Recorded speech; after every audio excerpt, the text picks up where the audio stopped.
pero bueno, somos una asociación de la sociedad civil, un emprendimiento ciudadano, como lo han llamado algunos, que hemos de alguna manera querido conectar a un mundo de profesionales, emprendedores y personas preocupados de los temas públicos, eh, que están básicamente preocupados por el presente y futuro de Chile, por las cosas que han estado pasando desde antes del estallido social, pero particularmente a partir de ahí y a partir de los procesos constituyentes también quisimos traer a estos foros a candidatos que de alguna manera pudiesen adherir a una serie de principios que nosotros definimos previamente y que pueden estar disponibles para cualquiera en nuestra página web de Chile Suma.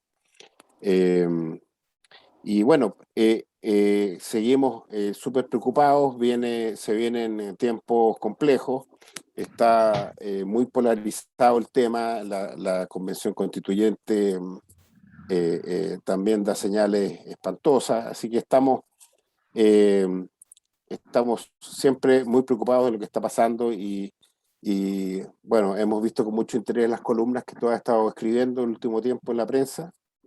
Y bueno, tiene una experiencia en ministerios y una visión política probablemente privilegiada por la información que seguramente tienes y por las cosas que se están viendo en el seno de los partidos que están en este minuto con mucha pega. Así que bienvenida, ¿no es cierto? Tenemos a Julia Pinto, como te digo, es nuestra principal moderadora. Y que se ha robado el corazón de todos los expositores, así que nosotros no vamos a hacer nada por impedir que ella lleve a cabo esta conversación. Gracias, Julio. Muchas gracias, Isabel, por estar con nosotros y también, obviamente, agradecer a todo el directorio de Chile Suma.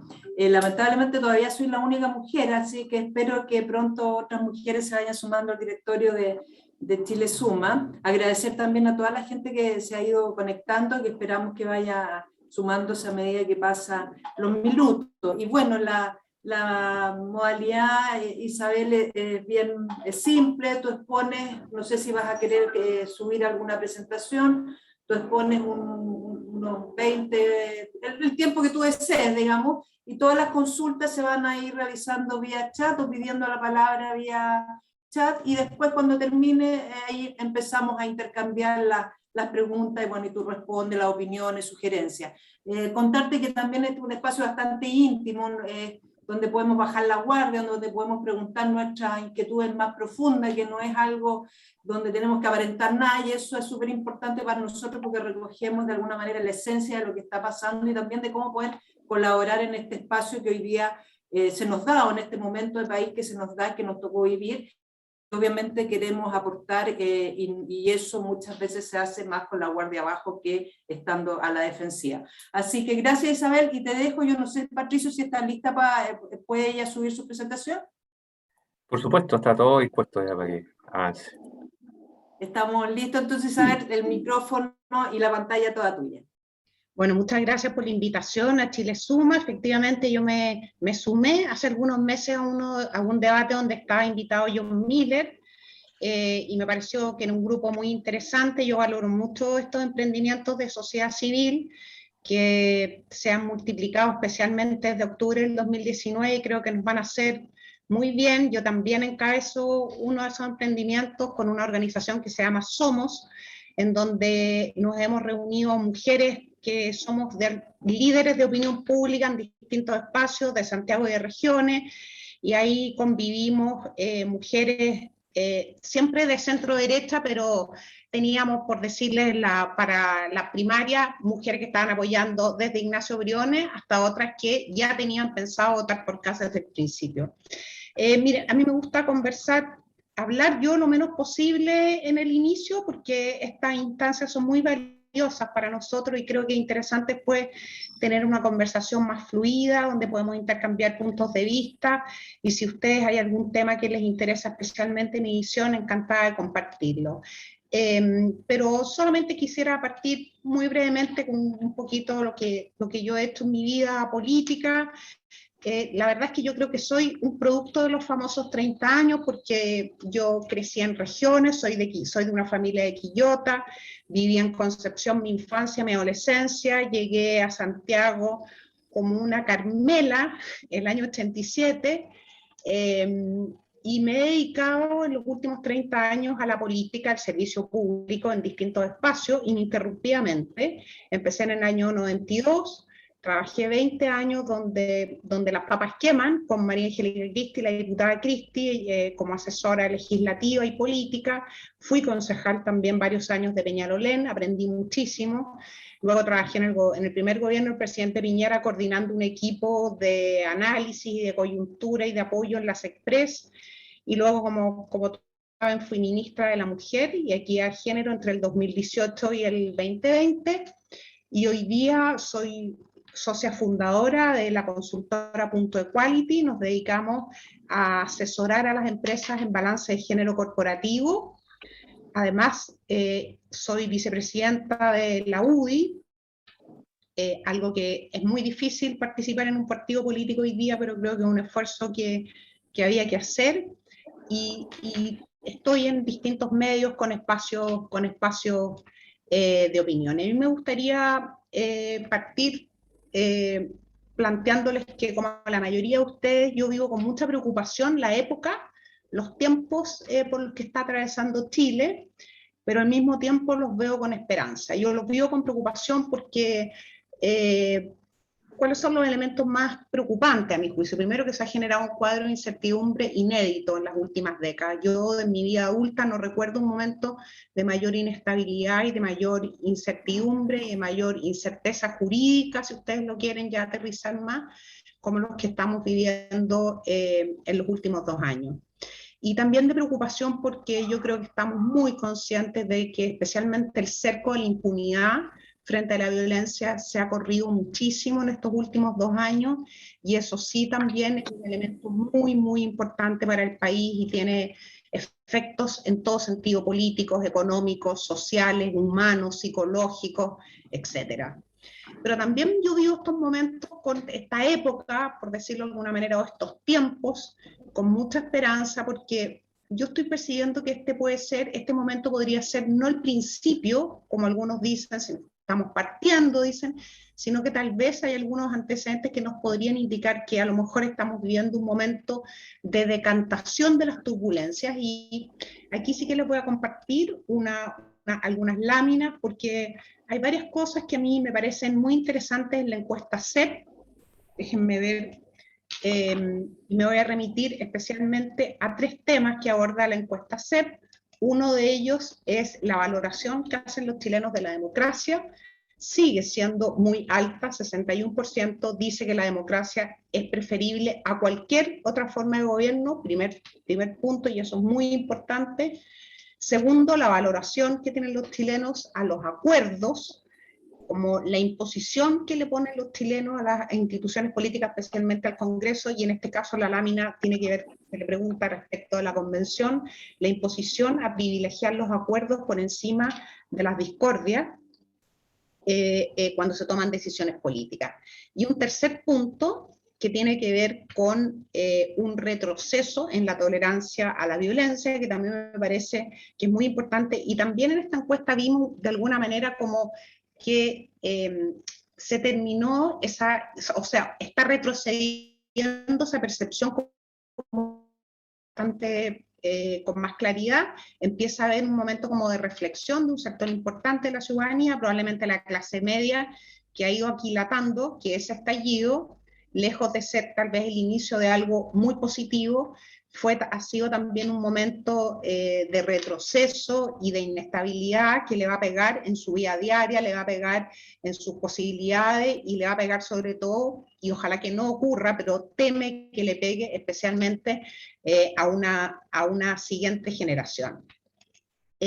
Así que por eso les digo las razones por las cuales lo veo con preocupación con ustedes, pero también creo que es importante que empecemos a hablar de las señales que nos debieran permitir tener esperanza. La esperanza es contagiosa, y la esperanza también es motivadora. Un país, una sociedad que no tiene esperanza, que no mira las cosas positivas que están pasando, es un país que se entrega, ¿verdad?, a todo lo negativo. A mí no me gusta esa visión de repente tan oscurantista que siento incluso desde mi sector político, porque creo que es como una visión que entrega a la oscuridad, que le entrega al país a las malas decisiones, y por el contrario creo que es una obligación de nosotros que estamos en el espacio público buscar todas las señales que nos permitan darnos cuenta que Chile sigue siendo un país que tiene vocación de progreso, un país que tiene vocación de libertad y un país que tiene una vocación democrática que es muy antigua en nuestro continente.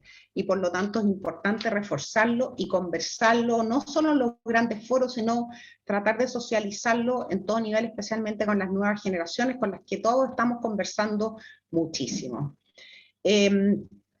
¿Cómo estoy viendo la elección presidencial? Yo creo que esto es algo bien importante, que esta no es una competencia entre candidatos con sus respectivos atributos y programas de gobierno, y no nos estamos jugando como en las elecciones anteriores la alternancia en el poder, ¿verdad? Aquí no estamos evaluando cómo es el programa de este, cómo es el del otro, y si vale la pena cambiar de mano en el próximo periodo presidencial, sino que creo que esta es una competencia entre dos visiones de sociedad que prácticamente en todo lo que nos importa como país son dos visiones irreconciliables, son dos caminos que francamente no se encuentran en ningún lugar. Una visión que creo que encarna la centro-derecha o la derecha, y la encarna con bastante fuerza Sebastián Sichel, en menor medida, o en lo que tiene que ver con los aspectos de orden, tal vez José Antonio Kast, pero a mí me parece que el proyecto político que encarna Sebastián Sichel tiene que ver con ese camino de progreso, ¿verdad?, que impulsa cambios, pero valorando lo que hemos hecho como país y los avances que hemos tenido en los últimos 30 años, ¿verdad?, y que es un proyecto político que cree en la consolidación de la democracia. Y el otro camino, que es el camino que encarna la izquierda, los candidatos de la izquierda, especialmente Gabriel Boric, de alguna manera también Jasna Proboste, aun cuando creo que en las últimas semanas ella ha ido cambiando de alguna manera, ha ido transmitiendo otro tipo de señales de más certeza, de más estabilidad, pero es un camino, especialmente el de Boric, el del Partido Comunista, de disrupción, muy crítico de los últimos 30 años, y con un discurso que exalta más bien los déficits que las evidentes, y trata de opacar las evidentes transformaciones que experimentó nuestro país, que no son transformaciones solamente de más puentes, de más infraestructura, sino que son transformaciones que le cambiaron la vida a una generación respecto de las generaciones anteriores, y eso es algo muy importante y los chilenos lo valoran. Hay un camino que traza un horizonte de progreso que está fundado en la libertad, con reglas de largo plazo, que pone en un mismo nivel los derechos con los deberes, que valora ¿verdad?, la iniciativa privada, y que pretende, aun cuando tenga que regularse, pero la pretende impulsar. Y otro camino que está fundado en restricciones a la libertad, porque es un camino que ve a la libertad como una amenaza, que cree que cuando la libertad se potencia demasiado, ¿verdad?, se atropella la igualdad, se atropella la justicia social. Ve más con desconfianza las libertades que como una valoración de decisión política. Y es un camino que directamente, y eso está plasmado especialmente en... Estábamos diciendo que yo veía las elecciones presidenciales como la decisión no entre candidatos con sus programas, no entre oficialismo o oposición, sino más bien entre dos visiones de país, dos visiones de la sociedad, incluso del ser humano, que a mí me parecen que son irreconciliables. Y trataba de dar ejemplos de los distintos caminos, y el último ejemplo que quiero dar es el camino, ¿verdad?, un camino que valora el diálogo democrático y valora los acuerdos, y está dispuesto a hacer esfuerzo en ese sentido porque lo valora, frente a otro que nuevamente encarna la izquierda, y esta izquierda especialmente, la del Frente Amplio y la del Partido Comunista, que es severamente crítica con los acuerdos y con el diálogo democrático, que concibe la política desde otra perspectiva, en donde tal vez la confrontación desde el punto de vista de ellos genera más frutos en política que la concordia, la unidad, El diálogo son formas de ver, ni siquiera alcanzo a darle un valor a una visión a otra, pero son formas de mirar la sociedad y mirar la política distinta. Eso respecto de lo que tiene que ver con la política. No me quisiera meter en el tema de la convención. Sé que ustedes han tenido varios convencionales invitados y probablemente ya han conversado mucho. Desde luego que es un elemento muy importante, relevante respecto de lo que va a pasar en el futuro, pero creo que tan importante como eso es que a quién vamos a elegir. No el 21 de noviembre, porque todos sabemos que la elección presidencial se va a definir probablemente en segunda vuelta. Con Ernesto conversamos y me pidió que conversáramos un poco respecto de las mujeres. No estoy compartiendo, ¿verdad? Me pidió Ernesto que conversáramos un poco respecto de los temas de género, de los temas de mujer, a propósito también de la propuesta de eliminar el Ministerio de la Mujer y de la Equidad de Género, que a mí en lo personal, como comprenderán, me duele mucho, pero también creo que sería una decisión desde el transversal, lo valoran muchísimo. Ahí sí les pido excusas, no sé lo que pasó, cambié de conexión. Bueno, me pidió Ernesto que conversáramos también un poquito sobre los temas de género, de mujer, las brechas que existen en Chile, y a mí me interesa muchísimo también compartir con ustedes, porque creo que a veces hay una confusión a nivel, digamos, masivo respecto de lo que significa una política de equidad de género, por qué es importante para el país, y por qué es importante también que Chile la mantenga y ojalá la potencie. Y en este sentido, yo creo que estamos todos de acuerdo que en los últimos 30 años Chile ha dado un salto muy importante en materia de derechos de la mujer, desde la reforma constitucional, ¿verdad?, que le reconoció la igualdad de derechos y deberes y oportunidades a las mujeres, después cambios muy significativos en la incorporación de las mujeres al mundo del trabajo. Cuando partimos en el año con el primer gobierno del presidente Elwin, estábamos con una participación de las mujeres en el mercado laboral de alrededor del 30%, hoy día ya estamos, en prepandemia habíamos llegado al 53%, hemos retrocedido bastante, pero yo creo que vamos a avanzar. Hay muchos cambios también en legislación en lo que tiene que ver con la prevención y la protección de las víctimas de la violencia. En fin, hay cambios muy sustantivos en materia de igualdad de derechos y de deberes entre hombres y mujeres, pero todavía Chile enfrenta muchas brechas, incluso respecto de los países de América Latina, y son brechas que es muy importante, que reduzcamos, porque no vamos a alcanzar un desarrollo integral como país si nosotros no reducimos esas brechas. Yo creo que hay 3 dimensiones bien importantes en esta materia. Uno es los ingresos propios. Mujeres con ingresos propios todavía menos de la mitad de las mujeres, más de la mitad de las mujeres no tiene ingresos propios, o porque no tiene trabajo remunerado o emprendimiento o ninguna fuente que le permita contar con sus propios ingresos. Y hay que reconocer que es difícil, por no decir casi imposible, poder conducirse en la vida adulta y tomar decisiones con total libertad si no se cuenta con una fuente de ingresos permanente, constante, que a esa persona le permita ser efectivamente protagonista de su vida. La segunda dimensión tiene que ver con la participación de las mujeres en todas las áreas de la vida nacional, y sobre todo en altas responsabilidades. Cuando partió este Zoom dijimos, ¿verdad?, que habían pocas mujeres en los directorios. Dijimos que habían pocas mujeres en el directorio de Chile Suma. Bueno, eso se multiplica en prácticamente todos los espacios de alta responsabilidad y es perfectamente revertible, remontable, y se requieren varias cosas, pero se requiere sobre todo la voluntad y el reconocimiento de que las mujeres tienen que estar presentes también en los espacios donde se toman decisiones públicas y también privadas. Y hay una tercera dimensión que tiene que ver con políticas públicas respecto de la violencia, que sigue siendo una tragedia en un sector muy importante de mujeres en el país de manera transversal, pero tiene una expresión muchísimo más difícil, por supuesto, en los sectores vulnerables, porque nuevamente lo que partí diciendo son mujeres que no tienen ingresos propios, y sin ingresos propios es muy difícil que una mujer tome la decisión de salir de ámbitos, de climas, de relaciones de pareja, de hogares en donde están siendo ella y normalmente también sus hijos maltratados. Creo que la tarea más importante en materia de política pública en Chile tiene que ver con la corresponsabilidad en el cuidado de la familia.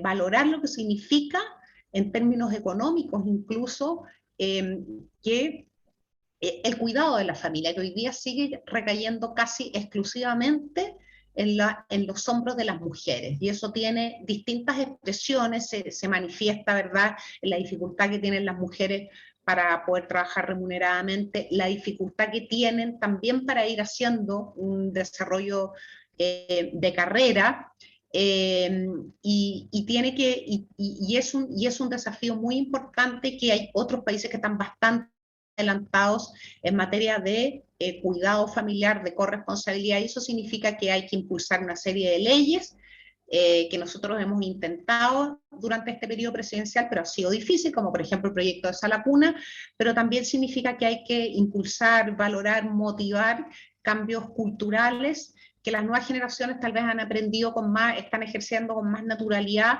y eso se vio mucho durante la pandemia, pero falta muchísimo todavía.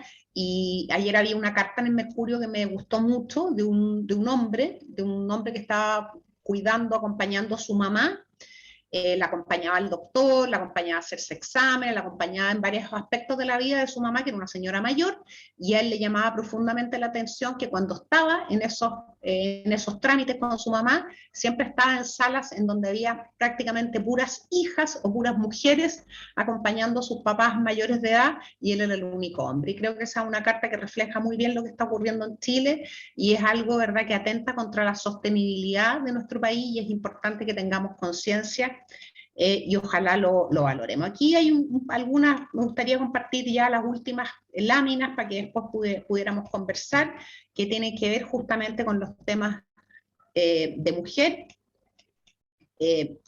Hay en este clima de confrontación política, en este clima tan agitado, que ha sido tan claro, especialmente desde octubre del 2019 hacia adelante, una de las variables más poderosas que cruza este clima es la demanda por la paridad. La demanda por paridad, entendida paridad no el 50 y 50, ¿verdad?, como se entiende, por ejemplo, en la ley electoral que eligió la Convención Constitucional, sino entendida paridad como la importancia de la incorporación de las mujeres en todas las áreas, y lo importante que es la valoración de los iguales derechos. Hay algunos temas que tienen que ver con las brechas concretas que enfrentan hoy día las mujeres en materia de pobreza, en materia de participación laboral, en materia de ingresos, y la brecha salarial, respecto a la cual siento yo que hay mucha confusión cuando se aborda a nivel de opinión pública, pero que es una realidad. Esta es una lámina que a mí me gusta mucho, porque este es el último reporte del Ministerio de la Mujer y de la Equidad de Género, está hecho con datos de la CMF, con datos que reportan las principales empresas a la CMF, y esto muestra la participación de las mujeres en distintas industrias. Y aquí vemos a mano izquierda, ¿verdad?, las tres industrias que generan mayor cantidad de recursos, ¿verdad?, o que le aportan más al PIB en Chile, que son la minería, la construcción, la industria manufacturera, son, ¿verdad?, las tres industrias en donde menos mujeres participan. Solo 11% de la mano de obra o de las personas que trabajan, que están vinculadas a la minería, son mujeres, solo 12% en la construcción, solo 21% en la industria manufacturera. Entendemos que hay razones, ¿verdad?, que por ejemplo la minería se trabaja en circunstancias muy difíciles, con turnos que son muy lejos de las ciudades, y muy incompatibles probablemente con el cuidado de la familia. Lo mismo en la construcción es un área sumamente masculinizada a nivel cultural, en la cabeza de las personas, y muchas veces, es verdad, me ofrecen trabajos para la construcción, y yo voy a Peñarolén y los ofrezco, y las mujeres me dicen, no, hay muchos hombres, no nos gusta.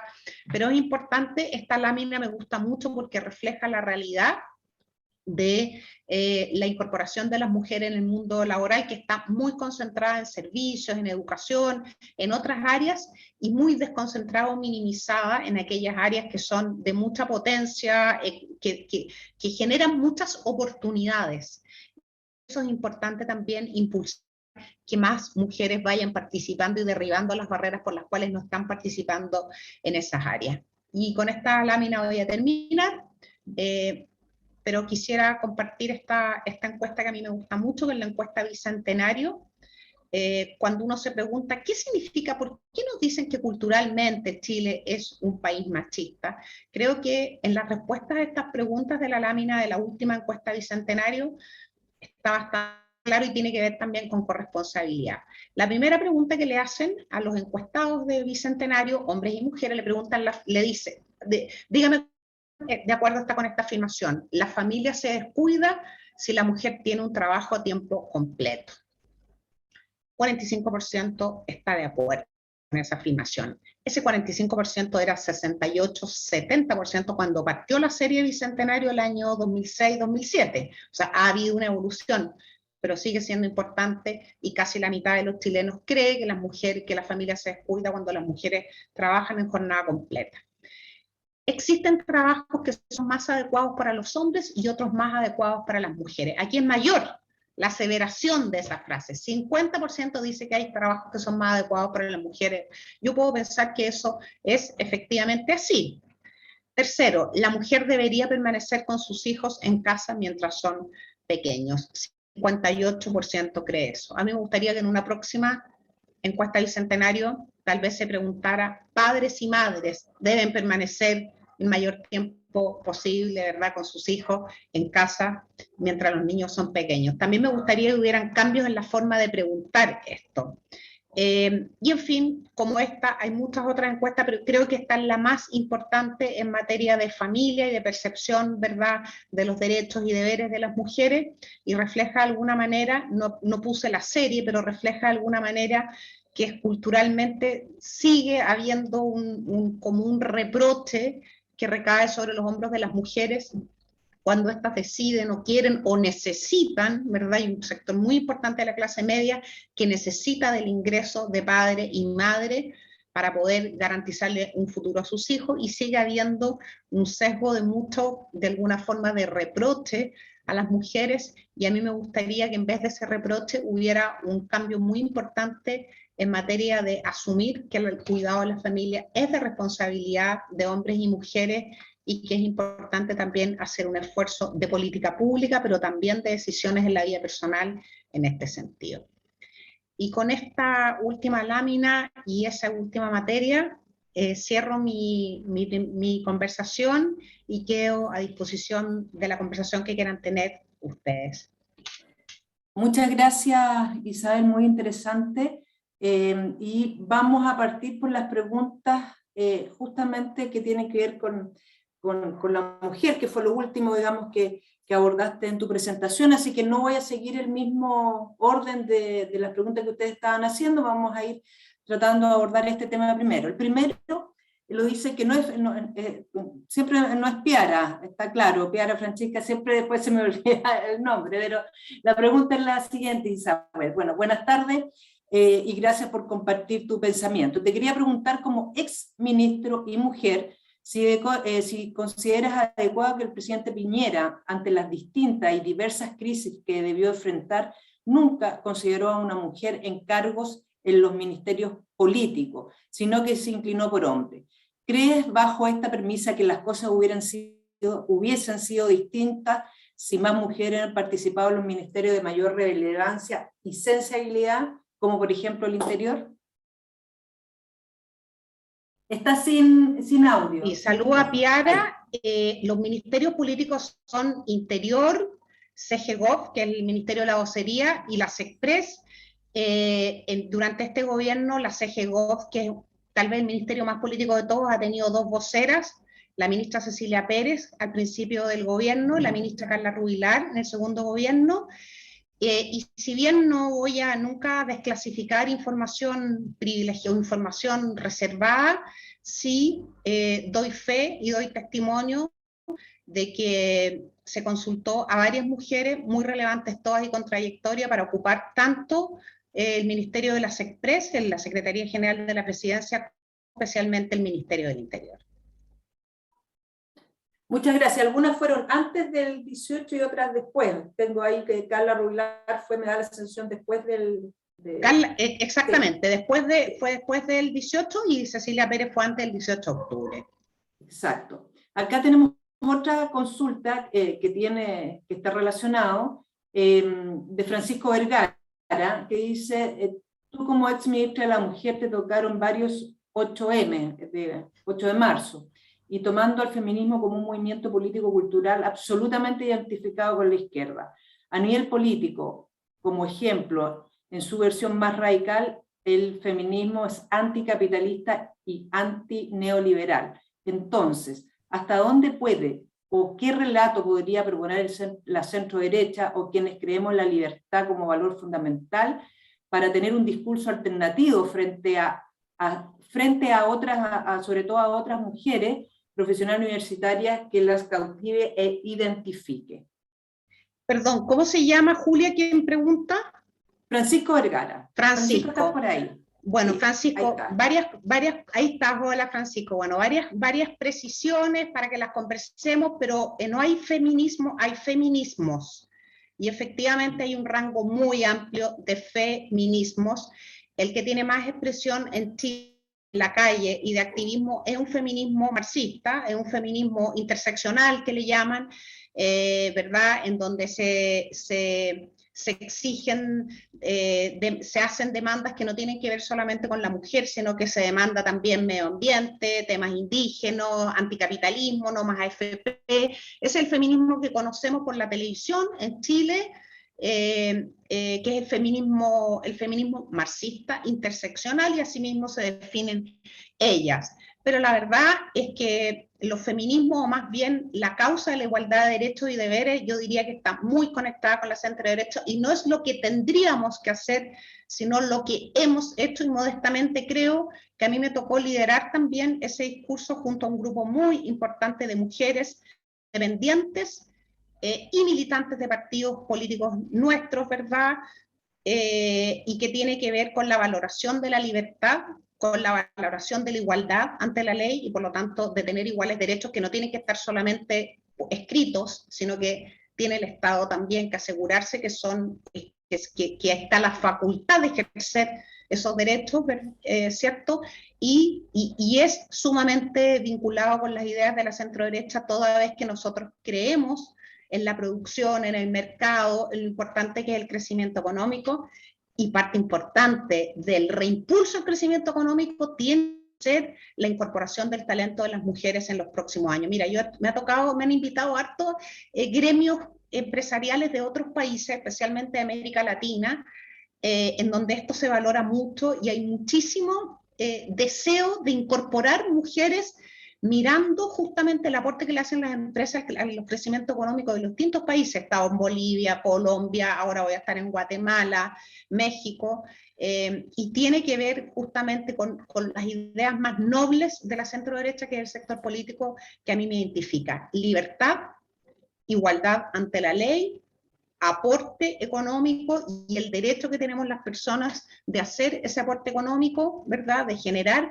aporte económico y progreso económico. Y para eso necesitamos, aunque hemos hecho mucho en nuestro país en los últimos 30 años, necesitamos todavía más. Y a mí me gustaría invitar a las mujeres que están acá, y a las mujeres que están vinculadas con las vidas de los hombres que nos acompañan, a levantar su voz con mucha fuerza, porque creo que hay algo que le ha hecho muy mal al país en los últimos años, y es regalarle este deseo, esta causa de libertad, de igualdad ante la ley y del derecho que tenemos las mujeres a participar en las vidas de la sociedad, pero especialmente en la vida económica, a una izquierda marxista, que efectivamente es la que activa el único feminismo que se conoce en Chile en la calle, que es ese. Pero hay otro feminismo, te aseguro que la Julia, la Verónica y todas las mujeres que estoy viendo acá pertenecen a distintos grupos de mujeres que se están activando en otras dimensiones. Nosotros en Somos, Mujeres Líderes de Opinión Pública, tenemos una valoración enorme por esta causa, y no aceptamos y no vamos a aceptar que nos impidan, ¿verdad?, o que nos quiten el derecho, o que un sector político extremo se arrogue la exclusividad para impulsar lo que nos parece justo y necesario hoy día más que nunca en Chile. Isabel, antes de pasarle la palabra a Juan Nieto, ¿y en qué instancia, cuáles son las plataformas que tienen este tipo de organizaciones como Somos? ¿Cuál es la plataforma? Porque uno ve que obviamente la plataforma del 8M es bastante potente, digamos. Está en todos los Bueno, medios, hay distintas plataformas y sí tienes razón tú, Julia, que nos hace falta quienes... Yo no voy a hablar ni de centro derecha, no voy a hablar de centro derecha, voy a hablar de aquel sector de mujeres, o que son la mayoría, que tenemos una visión compartida, equilibrada, de sensatez y de libertad. Sí, nos hace falta un 8M que congregue a todas esas organizaciones, y me acabas de dar una idea muy potente, porque esta Mujeres Empresarias, está RedMat, está Chile Mujeres, está Somos, hay otras organizaciones un poquito más políticas en materia de que abordan los temas de género, o no necesariamente los temas de género, pero que agrupan a mujeres, y sí creo que es muy importante que nosotros consolidemos una red de esas organizaciones, que al menos cuando nos acerquemos al 8 de marzo tengamos una voz que pueda contrastar la voz tan disonante, tan potente y a veces tan violenta de quienes salen, no a marchar, porque marcha, verdad, es bastante transversal la marcha, sino de que es quienes copan redes sociales y medios de comunicación arrogándose la exclusividad de esta causa. Gracias Isabel, y coincido absolutamente. Muchas gracias. Gracias a ti, efectivamente, Francisco. a lo mejor las redes, digamos, entre todas estas organizaciones pueden sumar. Juan Nieto, te doy la palabra en vivo y en directo, porque por dos cosas, no entendí mucho, y lo otro es porque vamos a cambiar la metodología en este momento. Ya, mira, un saludo a Isabel. La pregunta es muy simple. Yanna Proboste es la única candidata mujer a la presidencia, después de que y estoy preguntando si sería la Bachelet número 3, dado que la que Bachelet designó desde la ONU no prosperó, digamos. Entonces, desde ese punto de vista, ¿cómo ves tú la posibilidad de repetirnos el plato ahora con una versión distinta, pero otra mujer a cargo de la presidencia de la República? Había consideración de que mucha gente de derecha está pensando en evitar, digamos, de que llegue Boric a la presidencia, y van a votar por el mal menor, en caso que Proboste pase la segunda vuelta, digamos. Y eso sería una nueva mujer a cargo de la presidencia de Chile. Eso. Muchas gracias, Juan. Mira, a mí en estas materias yo creo que vamos a estar de acuerdo. No me gusta cuando me piden la valoración política de alguien, valorarlo por si es mujer o si es hombre.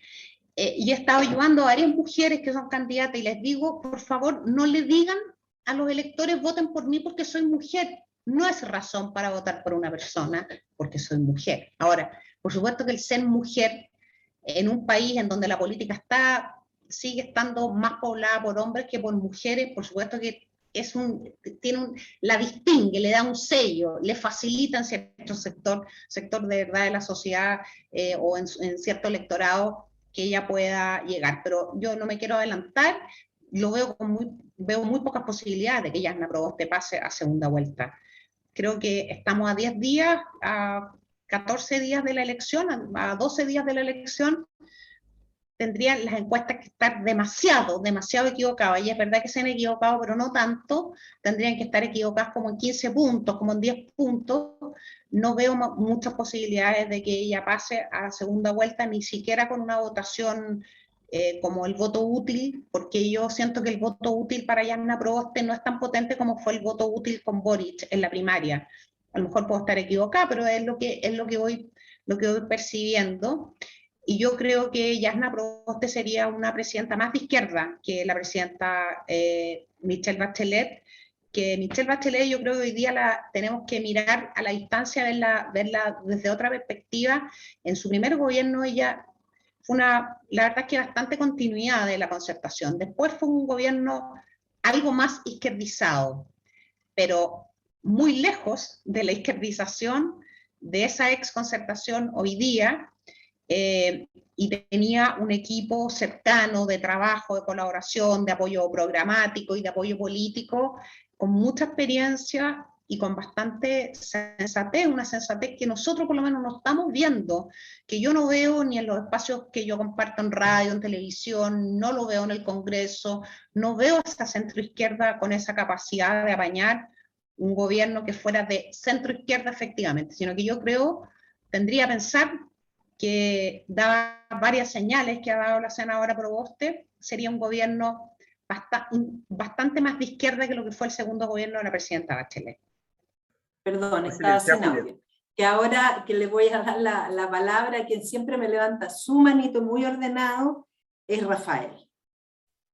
Gracias, Julia. Hola, Isabel. Muchas gracias por tus palabras, muy interesante. Yo tengo una visión un poco parecida a lo que te planteó Francisco Vergara hace un ratito. Es decir, ¿por qué la gente que no está en el feminismo marxista que hacías mención tú tiene que tomar esas ideas y partir de esas ideas para fomentar la participación femenina dentro del mundo político, social, económico, etcétera? Es decir, ¿por qué no tenemos ideas propias, hablando de, no sé si de la centro-derecha, del mundo liberal, del mundo de la libertad, ideas propias? ¿Por qué tenemos que seguir usando las mismas ideas que tiene el otro lado, digamos? Por ejemplo, entre proponer más mujeres en los directorios de las empresas, que son temas que le importan a 4 mujeres por 1 millón, ¿cómo no que el Grupo de la Libertad, lo voy a llamar así, propusiera lugares donde las mujeres pudieran dejar a sus hijos todo el día para poder ir a trabajar? Es decir, creo que eso es mucho más importante que tener cuatro directorios donde haya paridad de mujeres.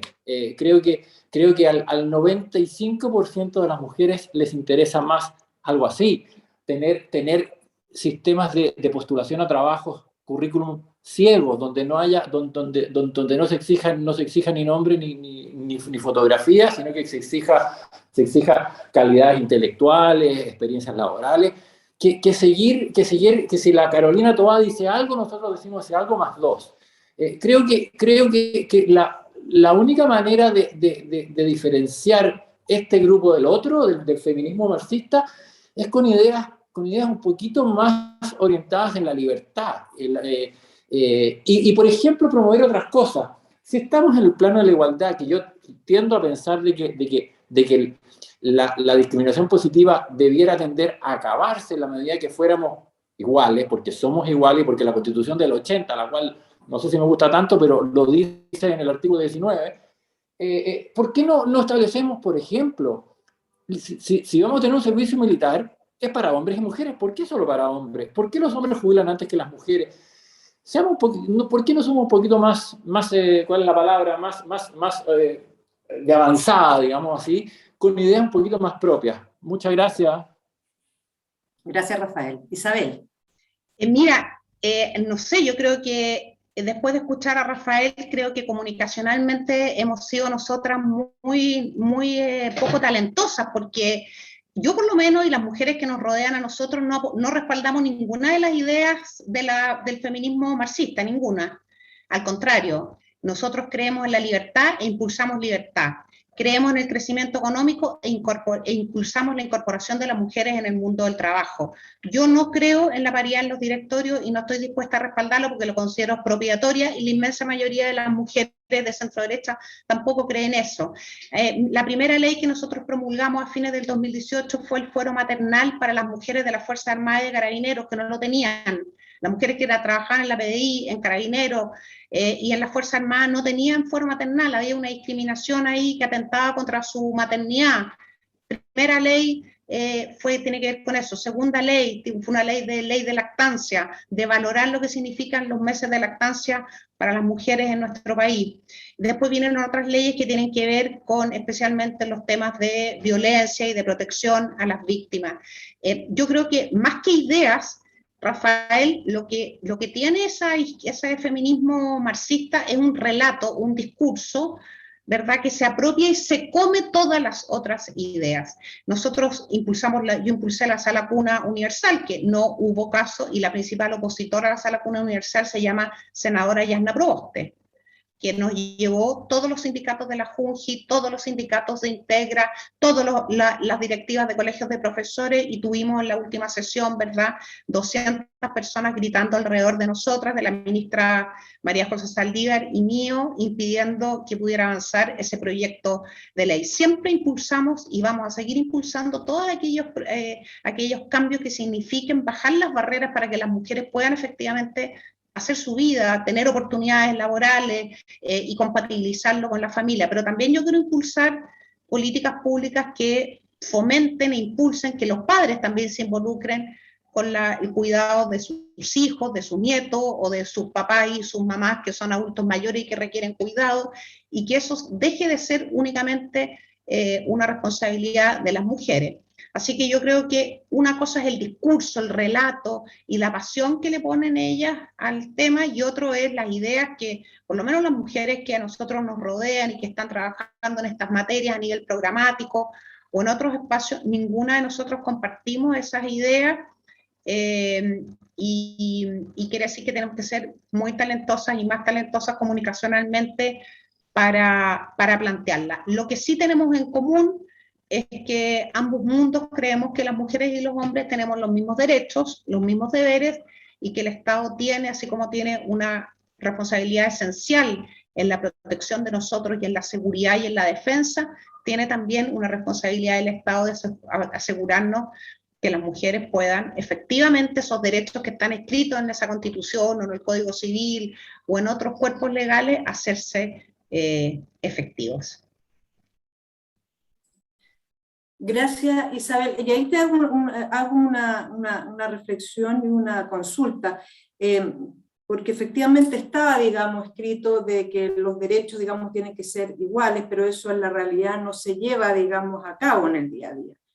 Y por eso muchas veces se toman estas ideas de paridad en los directorios, que son cosas que yo tampoco estoy de acuerdo. Ojalá que me preguntaran, que me tomaran por mi habilidad y por mi capacidad y no porque soy mujer, digamos, que sería como, no sería, no lo vería bien, digamos. Pero llegan minutos en que efectivamente se utilizan estas cosas para lograr impulsar más, digamos, y eso yo lo veo es como para avanzar en un proceso que ha sido bastante lento, porque efectivamente hay cosas que hicieron ustedes y lanzaron muchas veces, han sido bastante potentes, pero todo esto es en un largo periodo de tiempo, ¿ya? Entonces lo otro como que empuja un poquito más a acelerar esos procesos. ¿Cómo ves tú la educación de base? Porque yo creo que esto se hace con educación de base. Hay muchas, cuando se habla del machismo, cuando se habla de muchas cosas, son generacionales, ¿ya? Entonces hoy día tenemos una generación también distinta.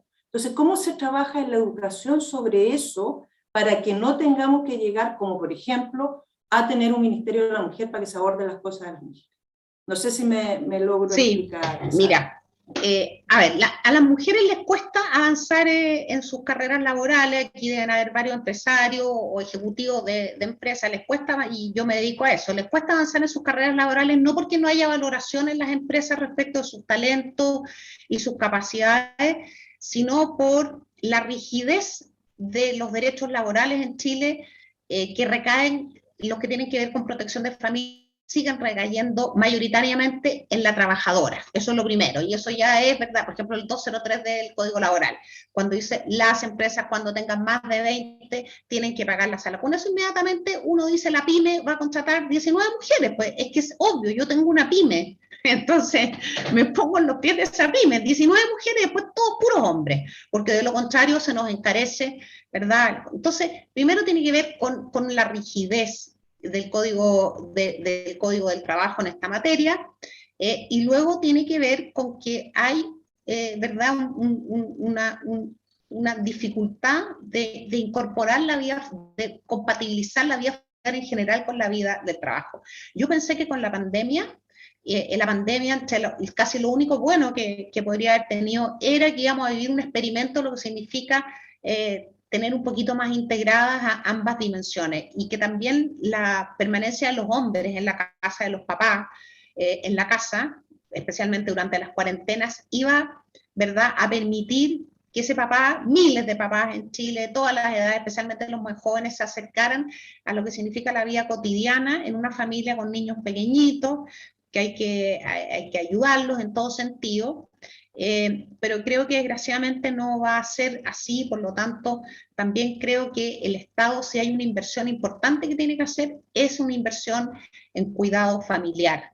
Cuidado no significa entregarle al Estado el cuidado a la familia es de nosotros y es un espacio muy íntimo que hay que cuidar, pero sí el Estado puede colaborar muchísimo justamente para la compatibilidad. Entonces, las empresas valoran el trabajo de las mujeres, pero les cuesta mucho retenerlas en un momento de su vida laboral, especialmente las que son muy talentosas. Llega un punto, ¿verdad?, en que dicen, no quiero, no puedo, me es muy complicado. Entonces, en Chile se están multiplicando las buenas prácticas en ese sentido. Hay varias empresas que ya están incentivando también a sus ejecutivos a tomar licencias de paternidad o a compartir o a tener más jornadas flexibles para trabajar desde la casa, en fin, para integrar estos dos mundos, y eso va a ayudar muchísimo. La educación es importante, pero yo creo que hay un punto muy sensible en Chile que tiene que ver con la educación. Y es verdad, cuando uno plantea estos temas en los currículums escolares, hay un celo fuerte de las familias respecto a esta materia. Por ejemplo, yo soy de la idea de que debe haber una educación de base simple, sencilla, en materia de educación sexual, desde ojalá primero básico en adelante, de acuerdo, por supuesto, al grado de, o sea, no es lo mismo enseñarle educación sexual a un niño de 6 años que a uno de 14 o de 15, con la participación de las familias y de los padres. Pero naturalmente este es un tema que ha generado muchísima polémica y no ha sido posible avanzar en esa materia. Y por otra parte, hay las mujeres chilenas somos mujeres que valoramos especialmente las familias, queremos estar con las familias. Cuando dicen, ¿por qué el hombre no se toma el postnatal? Porque para que un hombre se tome un pedacito de ese postnatal, tiene que autorizarlo la mamá.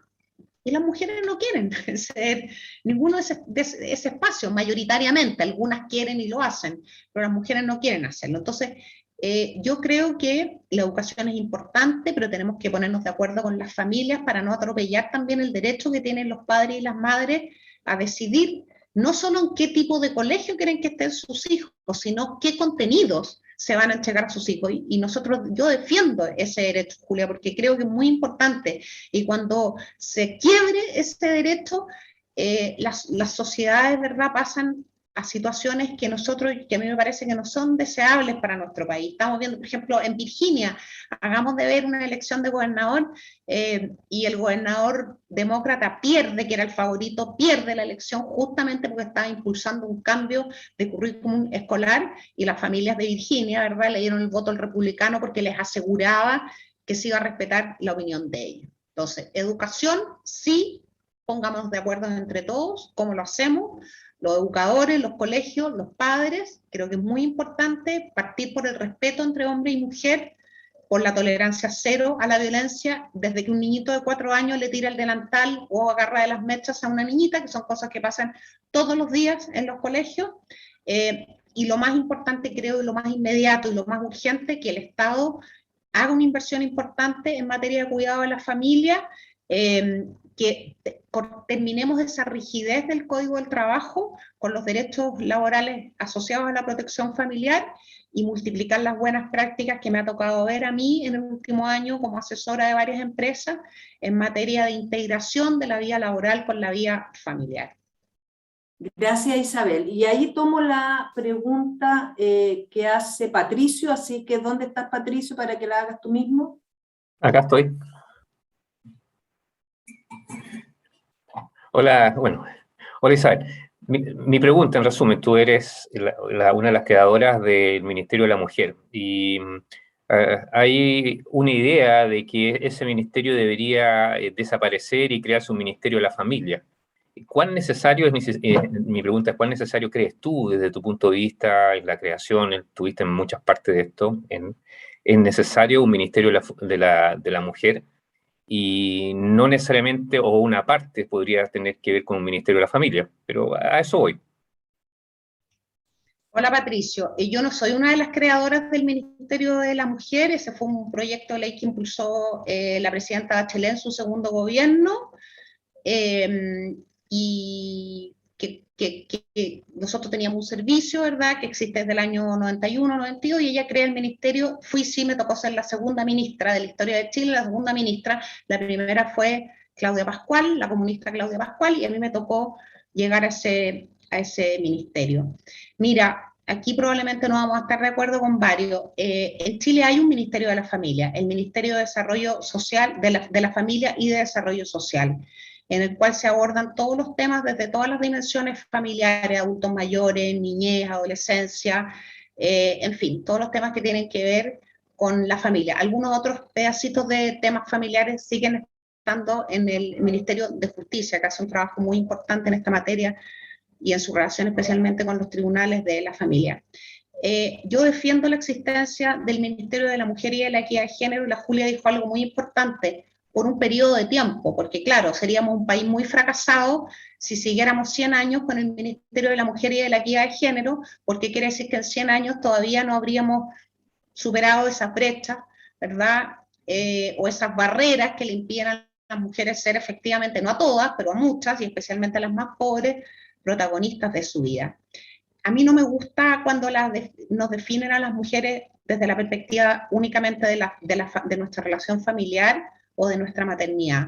Me parece que es una perspectiva de otro siglo, una perspectiva que no nos respeta en toda su dimensión, en toda nuestra dignidad como personas, más allá de nuestros lazos familiares y más allá de si somos o no somos madre. Y me parece que en el siglo XXI es muy importante y tiene que ver también con la civilización, considerar que hombres y mujeres somos personas ante todo, que tenemos decisiones, y una de las pegas del Estado es asegurarnos que nosotros podamos desplegar nuestras vidas, proyectos de vida, que podamos decidir si queremos casarnos o no casarnos, si queremos tener hijos o no tener hijos, procrearnos, dedicarnos, consagrarnos a la vida religiosa, o en fin. Entonces, cuando a mí me ponen el Ministerio de la Mujer al interior de un Ministerio de la Familia, lo que le estoy diciendo al país es que para el Estado de Chile, las mujeres somos y existimos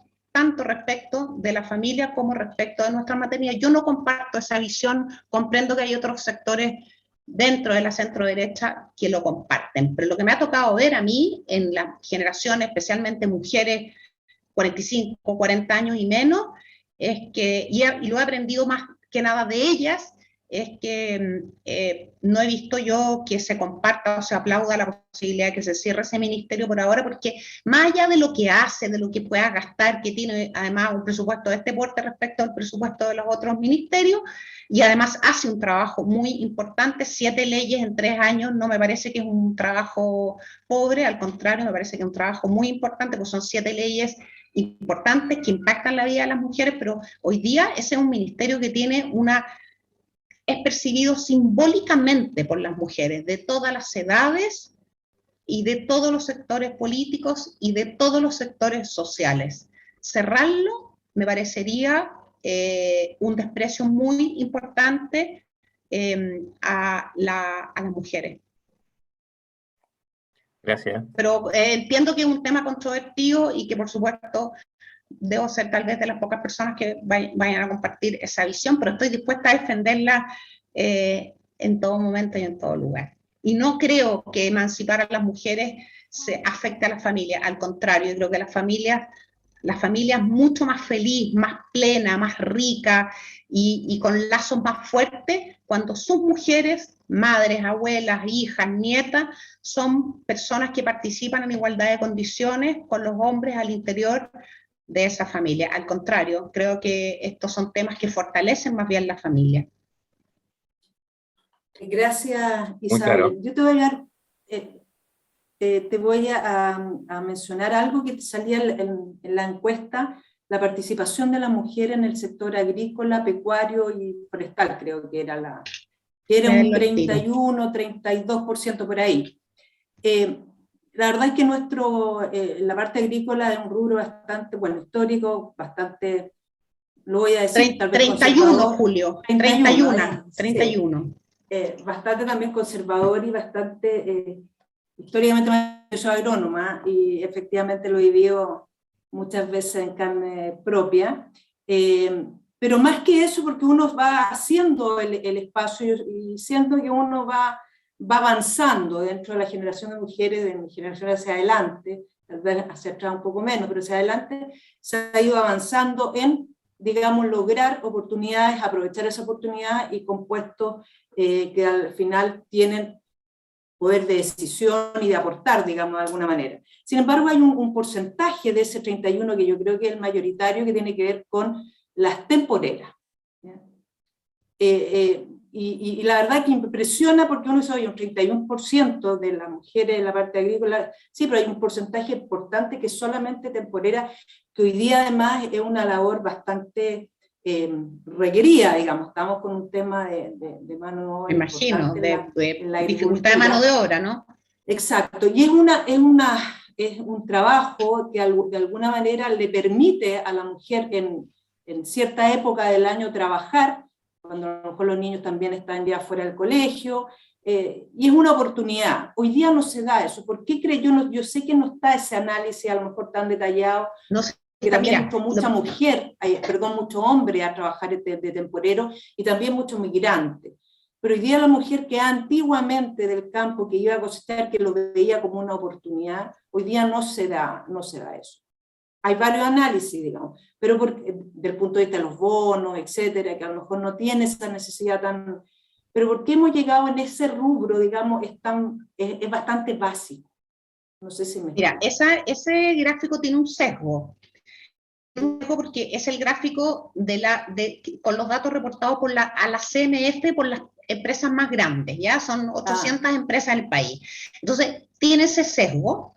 Por lo tanto, las mujeres en el mundo agrícola son 50% y un poquitito más. Lo que pasa es que en ese gráfico, en esa contabilidad, no están incluidas las pymes, las mini pymes, la mujer que está dedicada a la pequeña industria agroalimentaria, ¿cierto?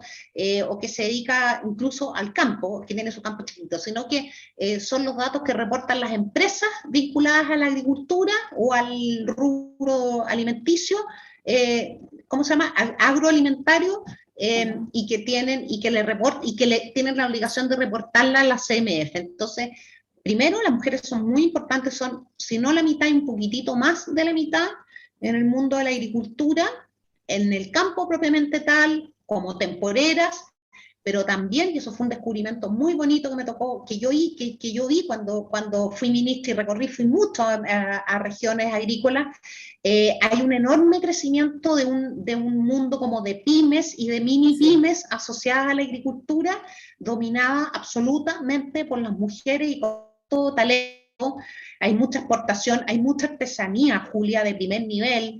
Me tocó, por ejemplo, fui a trabajar con las aymaras, con varias comunidades aymaras en el norte, creamos junto a otra organización un centro en Iquique, y uno hablaba con las mujeres, decían, nosotros tenemos los animales, procesamos la lana, la teñimos, tenemos las maquinarias y hacemos estos chales preciosos, que afuera yo los he visto en $1.500, $1.500, todos estos con alpacas de la zona norte de nuestro país. Como ellas, muchísimas más, y con mucho éxito trabajando la alpaca y otros objetos en materia de artesanía, y también creo que forman parte del mundo de la agricultura.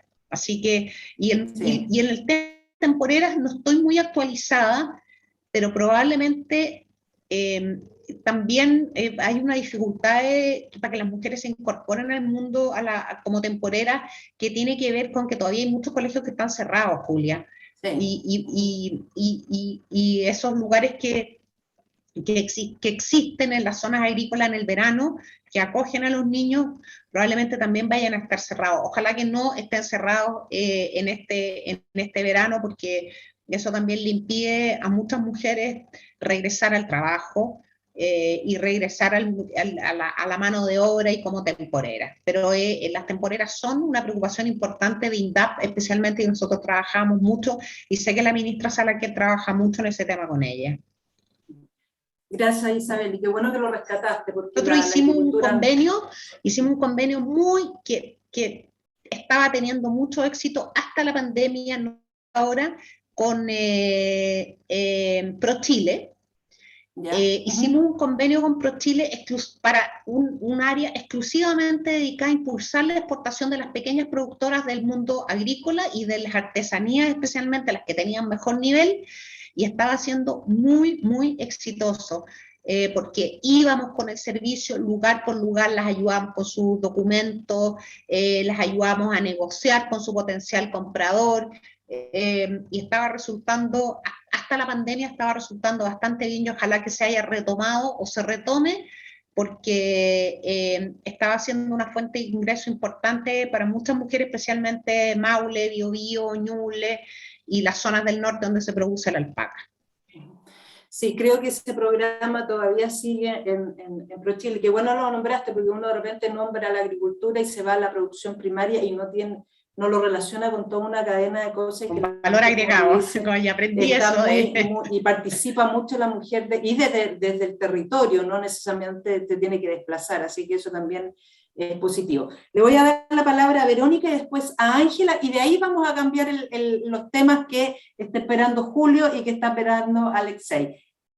Verónica. Sí, Isabel, un gusto escucharte además por tu claridad y énfasis en los temas. Pero mi planteamiento tiene que ver de por qué se le dio tanto espacio a la izquierda para que tome las banderas que son las que mueven hoy día a la humanidad, y en especial a los jóvenes. Ejemplo, igualdad de género, todos los temas que tienen que ver con el medio ambiente. Si tú hablas, o sea, si tú escuchas en los discursos, es así como que si eres de derecha, te importa solo el capitalismo y obviamente que no te importa el medio ambiente. Entonces está como muy enraizado en los jóvenes el que la izquierda es la que se preocupa por el medio ambiente, la izquierda es la que realmente le importan las mujeres y realmente busca la equidad de género. Entonces mi pregunta va, ¿por qué los partidos y también los programas de gobierno, los debates, veo poca fuerza en los candidatos? Estoy hablando tanto de Sichel como Kast, veo poca fuerza en esos dos puntos que son los que hoy día realmente le interesan a los jóvenes. Esa es mi pregunta. Le agrego un tercer tema, la cultura. También. Yo te digo sinceramente, Verónica, yo no tengo una explicación certera, digamos, o sea, tengo interpretaciones, estos son temas que nosotros conversamos mucho con los amigos, ¿verdad? ¿Por qué la izquierda o la derecha? Esto en todo el mundo, además. Este es un sesgo, una percepción es en todo el mundo. En Estados Unidos tú ves que son los demócratas y son el ama izquierda de los demócratas los que están en los temas del medio ambiente, en fin. No lo sé, yo creo que tiene que ver con la naturaleza también de los mundos de izquierda y derecha. Uno se define como de izquierda o derecha, incluido la centro izquierda y centro derecha, tal vez por características personales, y yo creo que las personas que estamos más en el mundo de la derecha somos menos activistas, pues no tenemos ese ADN de activismo. Estamos más enfocados en la cosa concreta, menos simbólica, en el trabajo, en las cosas como muy medibles, cuantificables, en lo cuantitativo. Es una cuestión de formación, de ADN, de ser humano, de que a mí me interesa más esto y no me interesa esto otro. Y además hay al interior de los partidos, en los sectores, voces siempre muy críticas cuando uno parte con este tema. Entonces hay como una inhibición. Ya está salido esta galla a hablar de los temas, ya salió este loco a hablar del agua, Entonces yo creo que tiene que ver con las culturas que se van formando al interior de los sectores políticos. Yo no, la verdad, creo que el programa de mujer de Sebastián Sichel es un programa muy sólido. Yo no participé en la elaboración de ese programa. El programa lo dirige Marta Manríquez, a quien sí conozco mucho, una mujer con mucha experiencia, con mucha sensatez y con claridad, y sobre todo con experiencia en el mundo privado. Por lo tanto, es un programa aterrizado en las tres dimensiones que yo hablé al principio, de iguales derechos, ingresos propios, y en los temas de violencia, y en los temas que tienen que ver, cuando hablamos de ingresos propios, de conciliación familiar. Es un programa completo, clarísimo, muy respetuoso también de las libertades, muy sensato.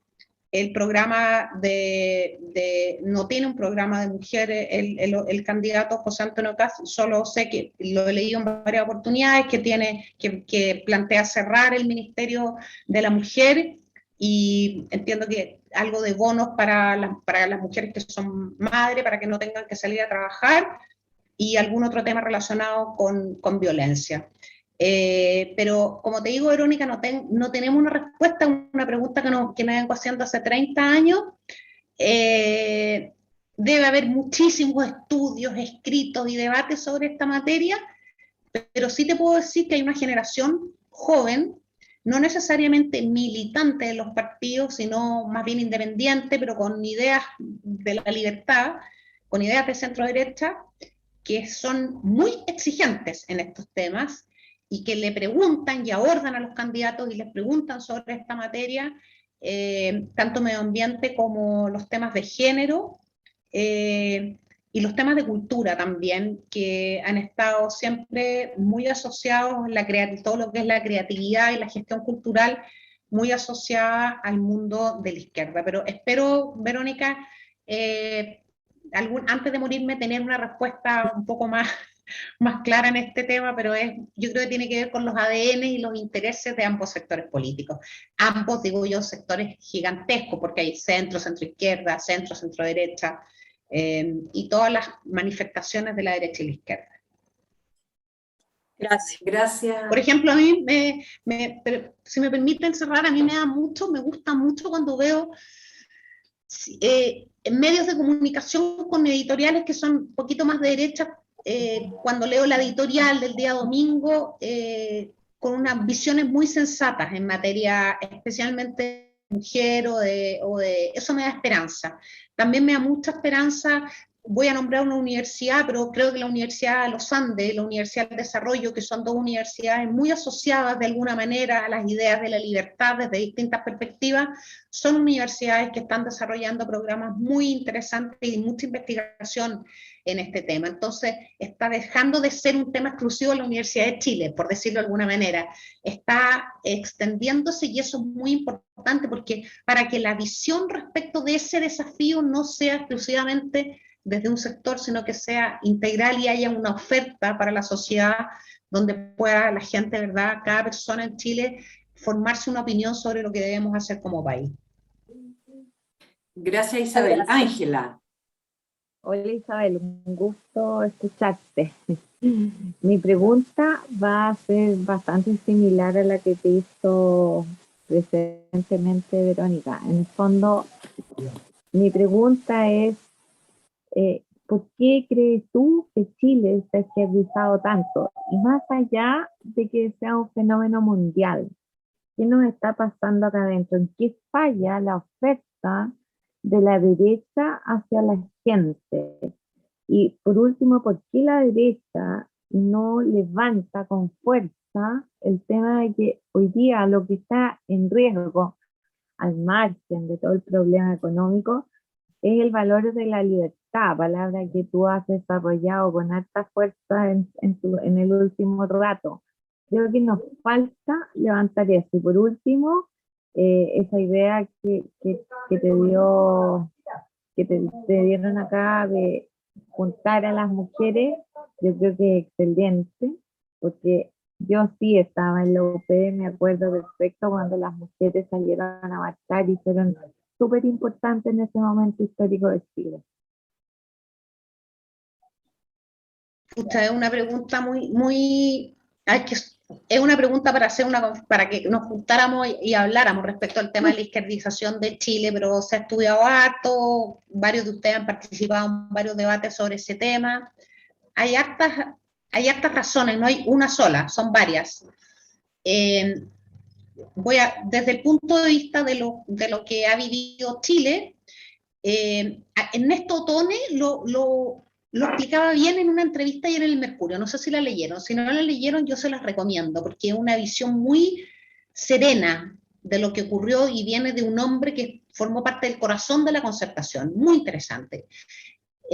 Yo creo que a partir del 2010, una sociedad que había progresado, una clase media muy consolidada, empieza a tener otra perspectiva, porque es distinto como nosotros veíamos a Chile en el 90. Por ejemplo, mi generación creció en un país en donde las personas andaban sin zapato por la calle. Yo vivía en Concepción, salíamos de la catedral o de la iglesia San Agustín, donde íbamos a misa, y había niños sin zapatos afuera. En Concepción llueve mucho, y jugaban las patitas en pleno invierno en los charcos. Nosotros éramos niños, nos conmovíamos con eso, nos dolía mucho y participábamos en muchas acciones de ese tipo. Eso ya no se ve en Chile.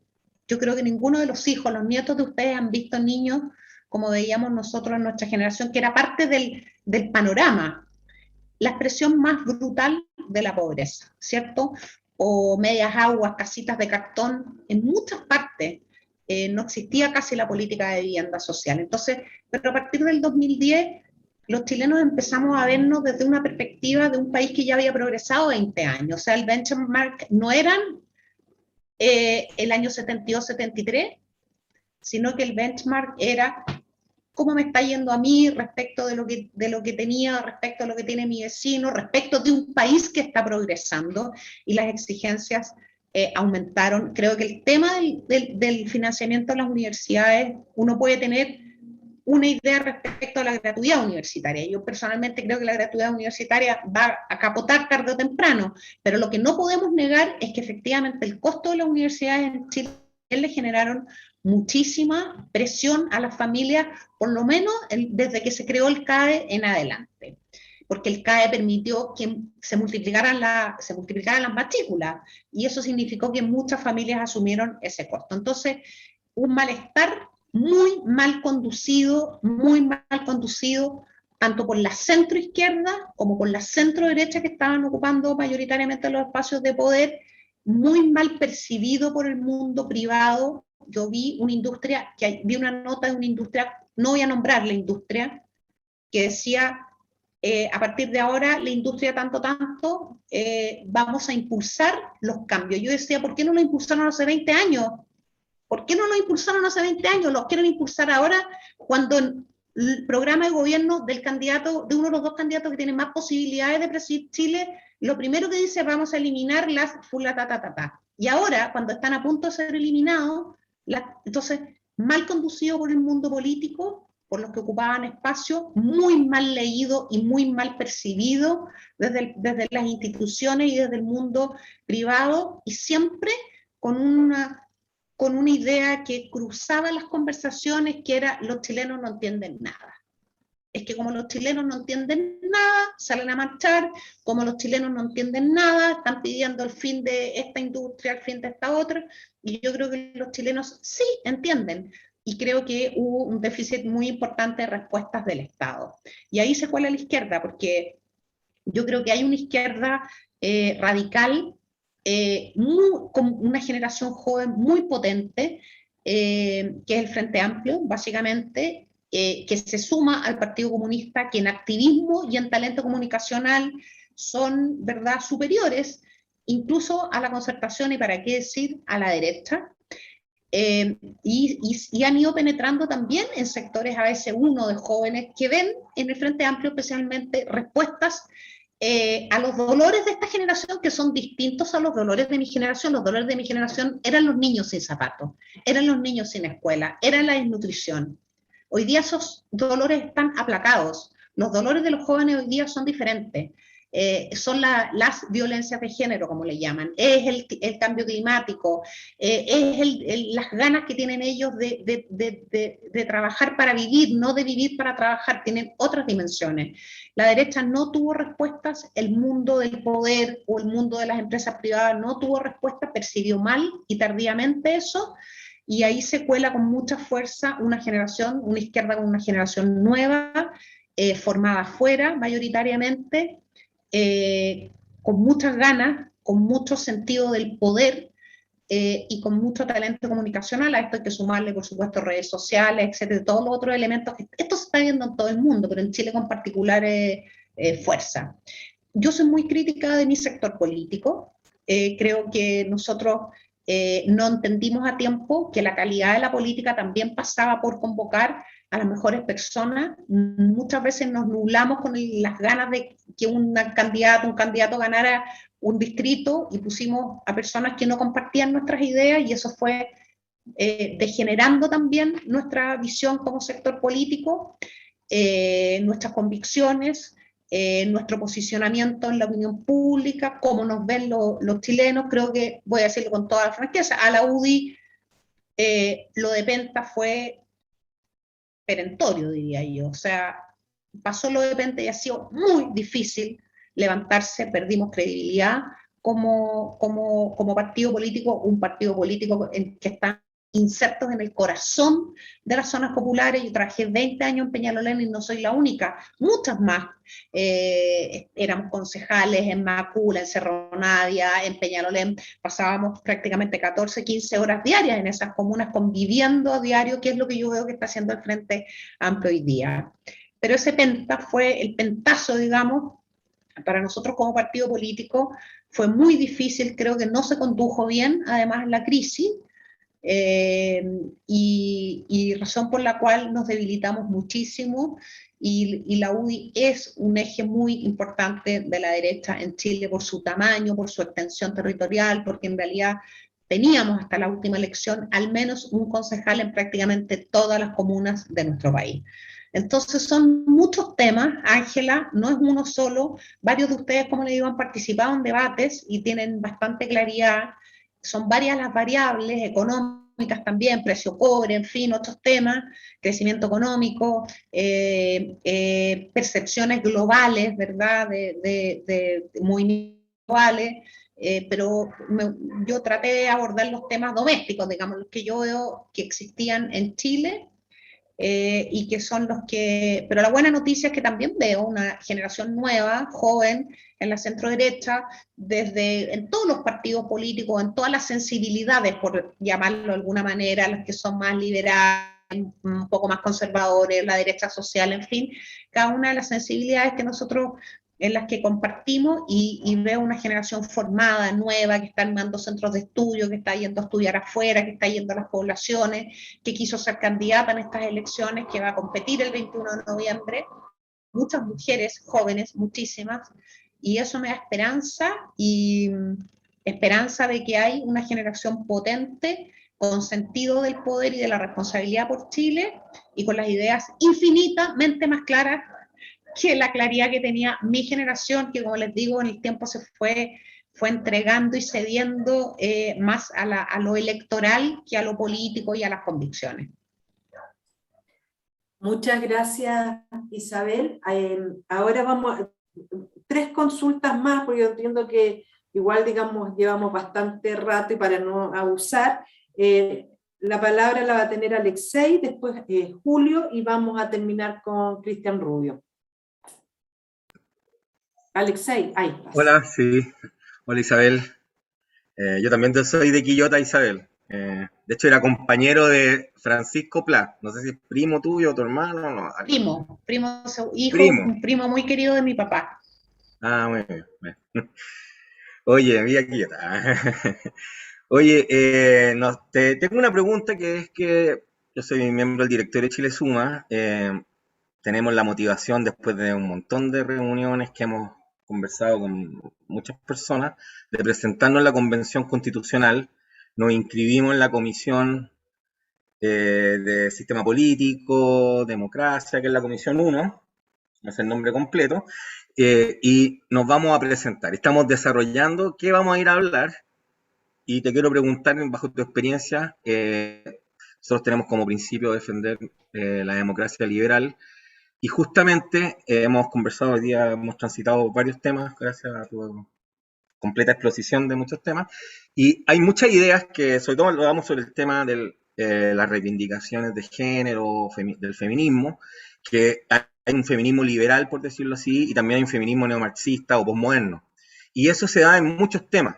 Y cómo defender, porque está hablando que hay una generación muy preparada que se está formando, pero la información que nos ha llegado a nosotros es que cuando hay comisiones se presentan todos los centros de estudio del neomarxismo y no se ve muy poca gente defendiendo la idea de la libertad. Entonces, te pregunto, ¿qué temas te parecen muy importantes de tocar o defender en una comisión que tenga que ver con los sistemas de gobierno, sistema electoral, etcétera? Mira, Alexei, bueno, vivo aquí Quillota, efectivamente, yo soy quilletona, y justamente esta mañana le estaba diciendo a Felipe tempranito, le dije, no te tinca que de repente nos fuéramos a vivir a Quillota, porque la verdad es que está 1 hora 20 de acá, pues, y uno puede juntar cosas y venir 2 días a la semana, pero Se lo arrepintió el reino de los cielos. aquí nació, es capitalino neto, nunca vivió en otro lugar, entonces no tiene ese espíritu, ese ADN de pueblo que tengo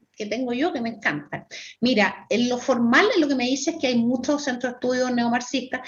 Entiendo que los convencionales nuestros han peleado mucho por las invitaciones que reparte la comisión, que te puedo asegurar que son sumamente, de una forma súper arbitraria. Pero sé que hay muchas organizaciones como ustedes que se están inscribiendo. De hecho, en Somos queremos inscribirnos. Así que eso por una parte, ¿ya? No es desinterés, sino que no me extrañaría que hubiera un sesgo en la selección de los invitados. Yo creo que el tema más importante, y les digo, a la pregunta de la Ángela, de por qué se esquerdizó el país, también hay una cosa muy concreta. El cambio del sistema electoral para elegir al Congreso fue categóricamente nefasto.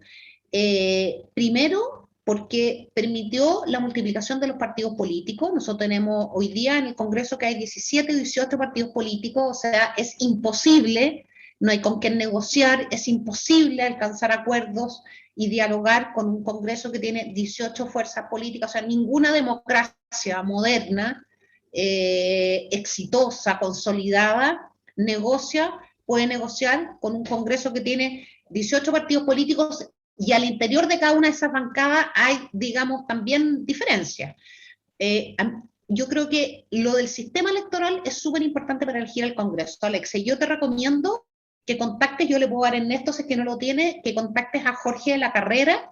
Yo soy miembro de ese directorio, que es el directorio de 50 más, que está proponiendo sistemas mayoritarios para elegir el Congreso, si no en todo el territorio, por lo menos que se divida el territorio, que se haga como en Alemania, que una parte se elige por sistema proporcional, que hay que corregirlo porque es muy malo el que existe hoy día, que es el que incentiva que tengamos diputados con 0,8, con 1%, ¿verdad?, de los votos, que eso es impresentable y deteriora la política, y otra parte del territorio con sistemas mayoritarios. Ya no te digo uninominal, que no les va a gustar, ¿verdad? A mí me encanta, pero a ellos no les va a gustar, como se eligen en Inglaterra los parlamentarios, en Estados Unidos, Inglaterra, que es un sistema parlamentario, te doy ese ejemplo, y te doy el ejemplo en Estados Unidos, que es un sistema presidencial en donde también se elige con sistema uninominal, pero tenemos que pasar por lo menos una parte del territorio en donde se elija un sistema mayoritario y se tiene que corregir eso porque de lo contrario nuestra democracia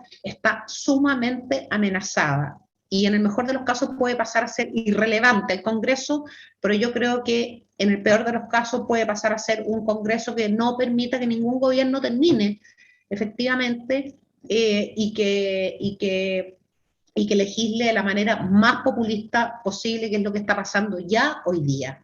Entonces, creo que yo me concentraría, Alexei, de verdad en ese tema, porque es el más importante, el que tiene más relevancia en el clima político hoy día, el parlamentarismo de facto, finalmente, y un sistema electoral que promueve eso, que incentiva eso y que incentiva la dispersión de visiones al interior del Congreso, o sea, exactamente lo contrario, un país que tiene que dialogar, que alcanzar acuerdos, que tomar decisiones de largo plazo. Muchas gracias.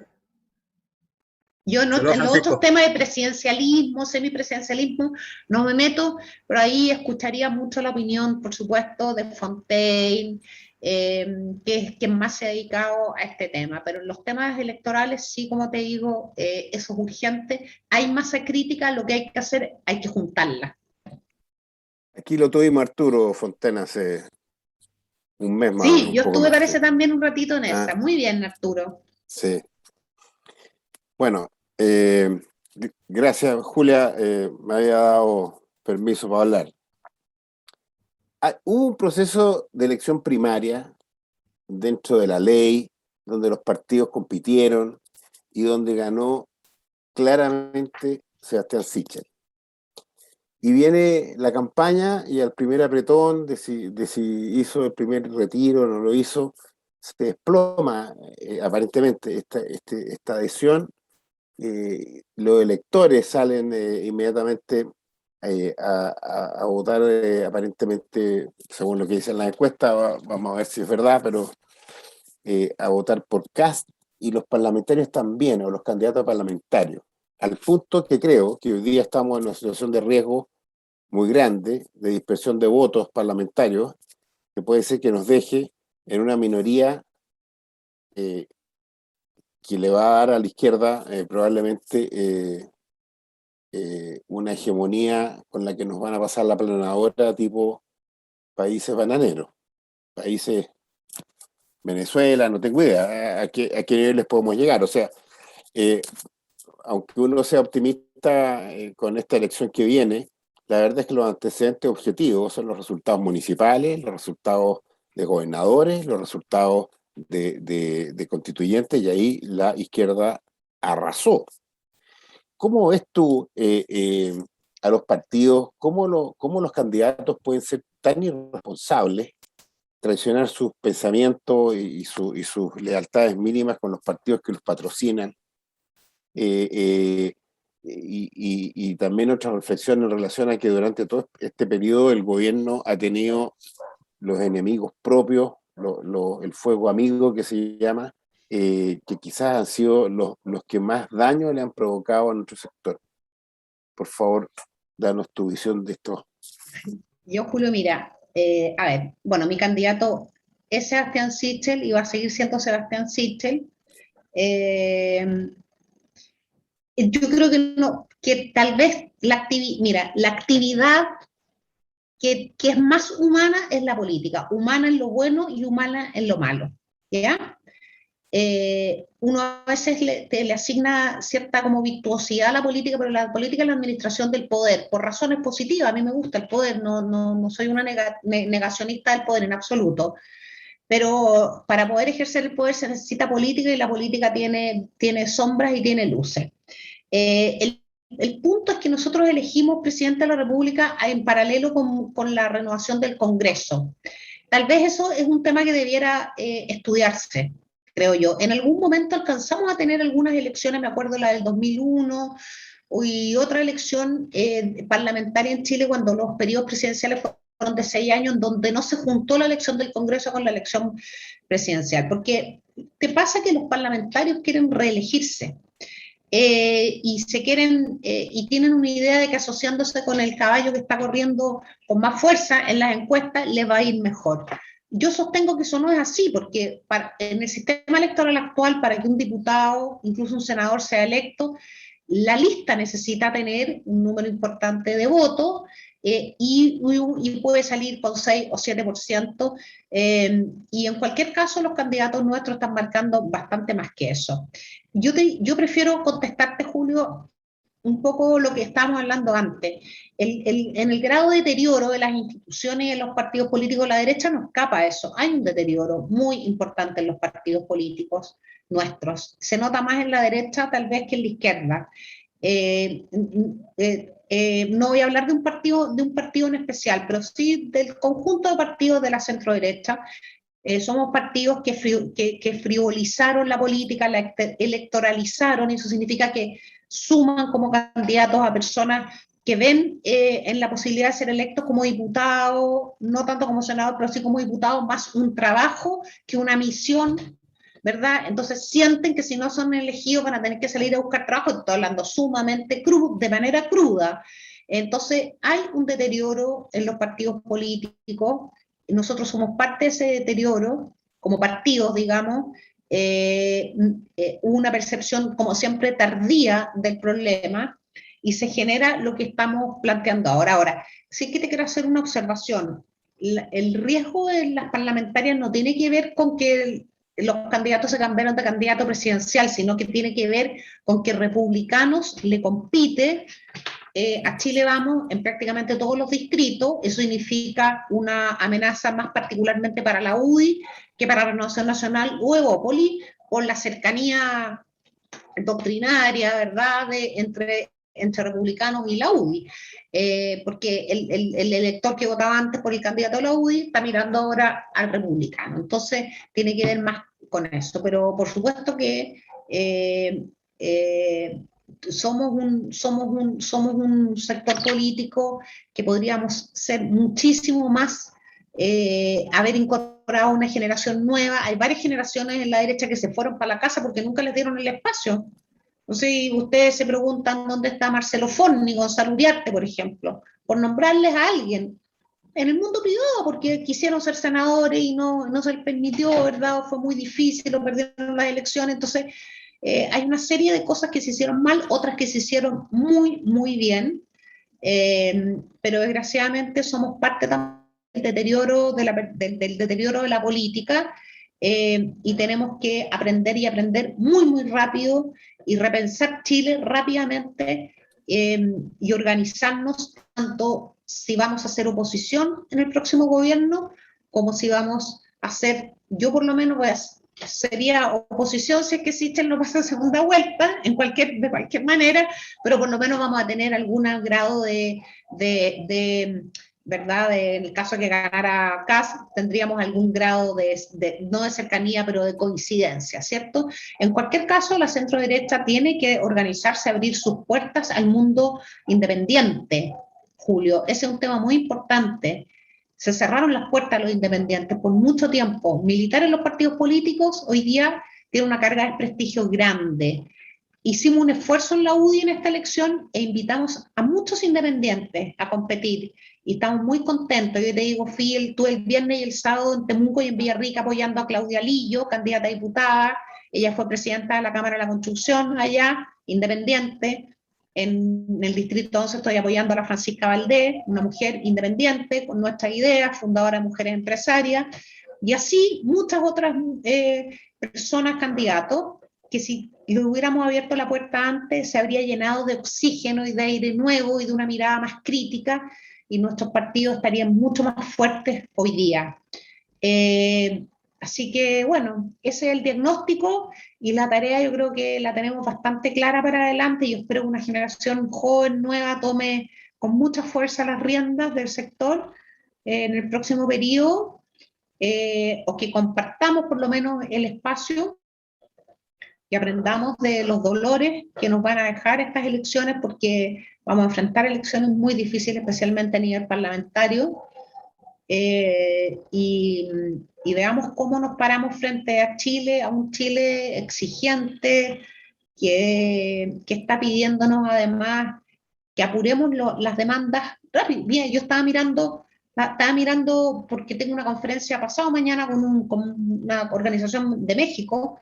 Estaba mirando cómo han ido cambiando la percepción de las 3 prioridades más importantes en la encuesta CEP del 90 hasta ahora. Son las 3 iguales, prácticamente sin cambio: delincuencia, salud, y cambiado algunos años de educación por acceso al trabajo, salario.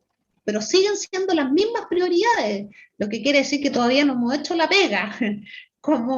Pero un país que te dice que la delincuencia es su prioridad, que la salud es su prioridad, que la educación es su prioridad, es un país donde una mayoría es muy sensata y lo que quiere es avanzar y quiere progresar y quiere ciertas seguridades, ¿verdad?, para poder hacerlo. Entonces yo creo que el país es mucho más sensato que lo que somos los partidos políticos. Esa es mi conclusión.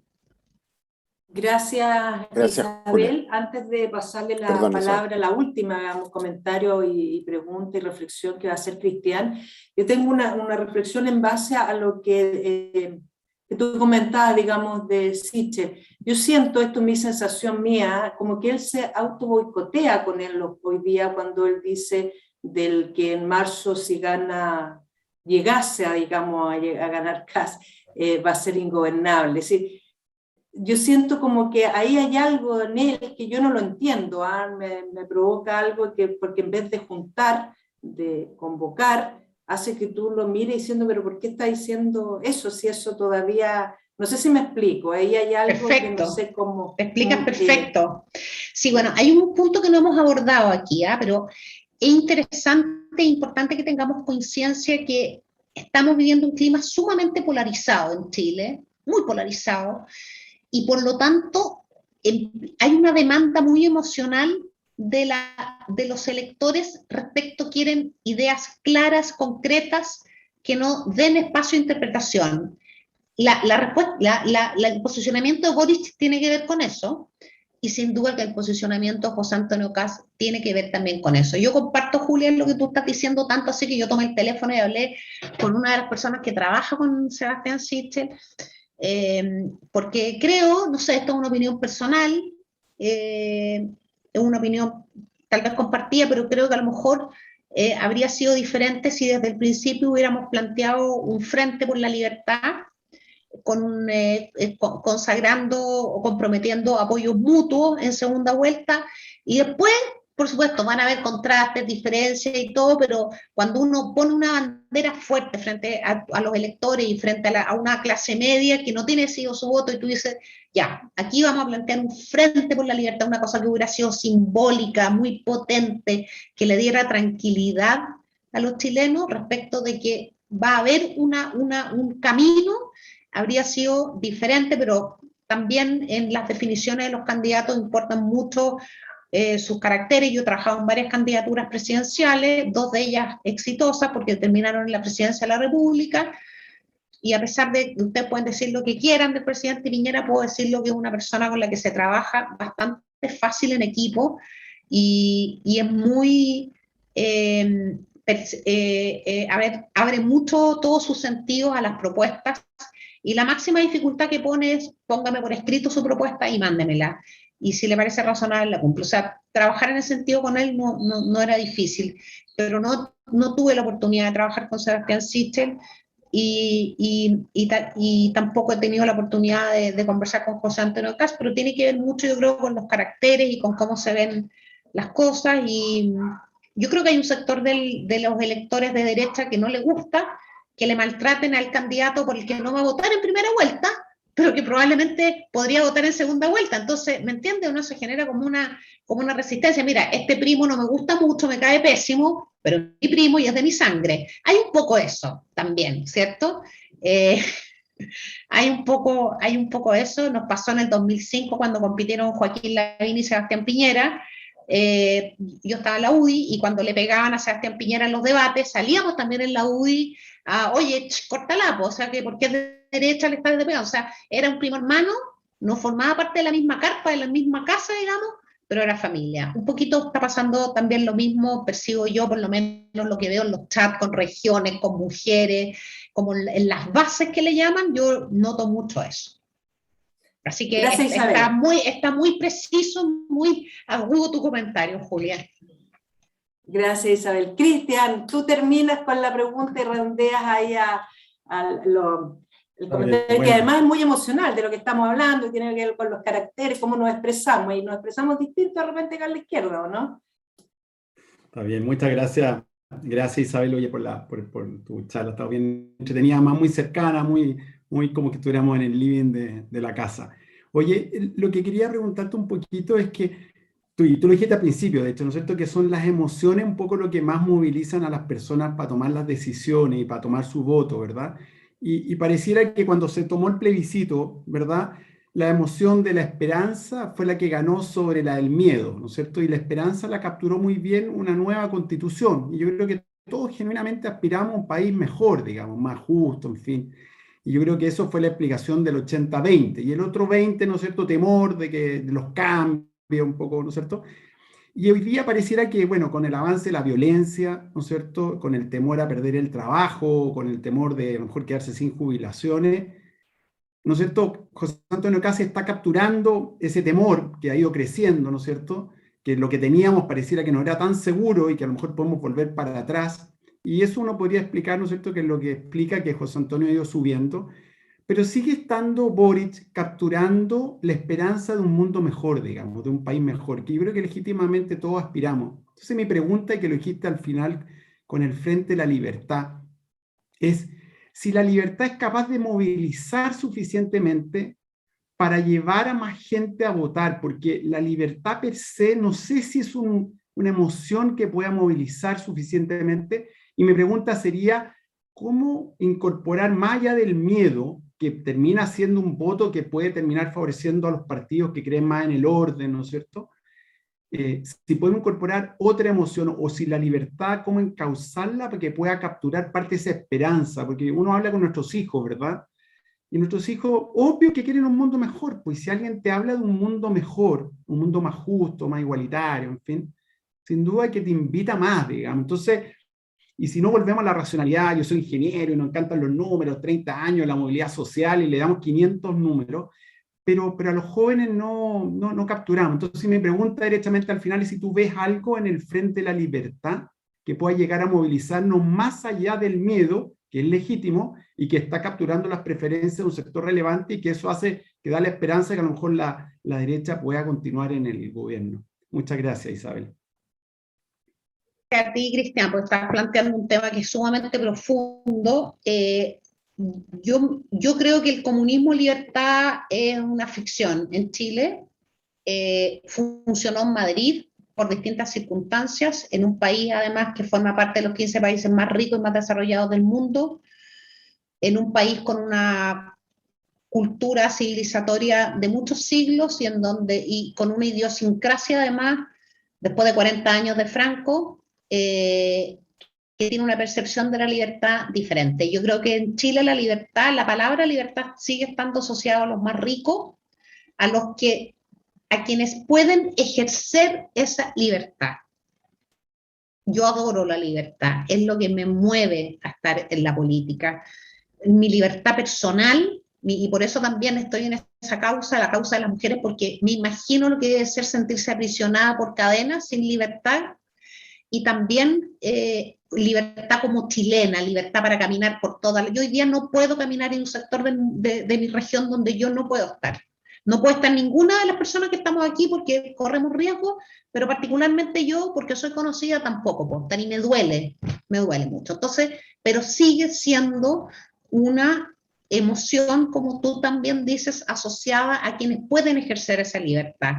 Cuando se vive en la pobreza, en la vulnerabilidad, en un barrio plagado de narcotraficantes, no se puede ser libre, no se puede ser libre. Entonces, yo creo que nosotros también tenemos una tarea como sector de la sociedad, ya no digo los partidos políticos, quienes amamos la libertad, tenemos la tarea de bajar la libertad a la vida diaria de las personas, a la vida cotidiana de las personas. Mira lo que ha pasado. La gente supo hace un año que existían los fondos de las pensiones, que no era un imaginario simbólico que estaban en la Bolsa de Londres, sino que existían en sus cuentas y que eran de ellos. Existían las platas, era mentira que se las habían robado, y en segundo lugar, ellos eran dueños. Eso significa que bajamos todo el rollo del sistema de pensiones, toda esa cosa enredada que era como de foro de nave, lo bajamos al computador del señor, el celular del señor que está revisando su cartola en el metro. Eso tenemos que hacer con la libertad. Tenemos que salirnos de los grandes discursos. Hannah Arendt, que yo la amo, la adoro, acabo de comprar un libro muy entretenido donde vienen 3 filósofas, vienen contrastadas Simone de Beauvoir, izquierda, marxista, con Hannah Arendt y otra filósofa, una rusa. La adoro, pero no puedo explicarle con Hannah Arendt a la inmensa mayoría de las personas en nuestro país que están sobreviviendo a diario y que están viendo qué van a hacer cuando se les acabe el IFE en 2 meses, y tenemos que bajar a hacer lo que se hizo con la existencia de los fondos de pensiones y la propiedad de los fondos de pensiones, que no puede haber nada más de nuestras ideas y de vocación de progreso que eso, con la libertad. Hay un punto también, hay toda una generación en Chile que no sabe lo que es vivir sin libertad. La experimentó tangencialmente ahora, en el último año, cuando hubo toque de queda, que no podía salir, los cabros se volvieron locos. Tú a los jóvenes les decías a los 21 años que no podían ir a la junta, se las arreglaron para ir. Eso, de alguna manera, tocaron lo que significa no vivir con libertad. Pero no vivimos en un país en donde nuestra libertad esté amenazada. Tal vez la gente que vive en la Araucanía, sí, porque ahí hay un sector de la región por donde no pueden circular. Y ellos valoran mucho la libertad, porque saben lo que significa no tenerla. Pero aquí el que quiere sale, se para con un cartel, grita lo que quiere, insulta a los carabineros, al presidente de la República. Hay 155 personajes hoy día en el Congreso que van a hablar hasta las 4 de la mañana para destituir al presidente de la República, y lo pueden hacer libremente. En Nicaragua hubo elecciones presidenciales ayer, los 5 candidatos opositores que tenían más posibilidades están todos presos desde hace 5 meses, ¿cierto? Eso es un país donde no hay libertad. Chile no es un país donde no haya libertades. Entonces, claro, creo que le asignamos demasiada importancia al discurso de la libertad, no la hemos tenemos que traducirla a la vida diaria de las personas, encontrar el símil con los fondos de pensiones, ojo, Jadwe podría haber perdido la primaria cuando dijo que iba a expropiar la segunda o la tercera vivienda, y la gente que tenía su terrenito en el Maule para construirse su casa, para cuando jubilara, o el que había comprado una casita en el Quisco o en el Tao, que la arrendaba en enero y veraneaba con la suegra en febrero, dijo, ojo, este gallo me va a quitar el sueño de mi papá y de mi abuelo de tener esta casa en la playa, o de vivir en el campo.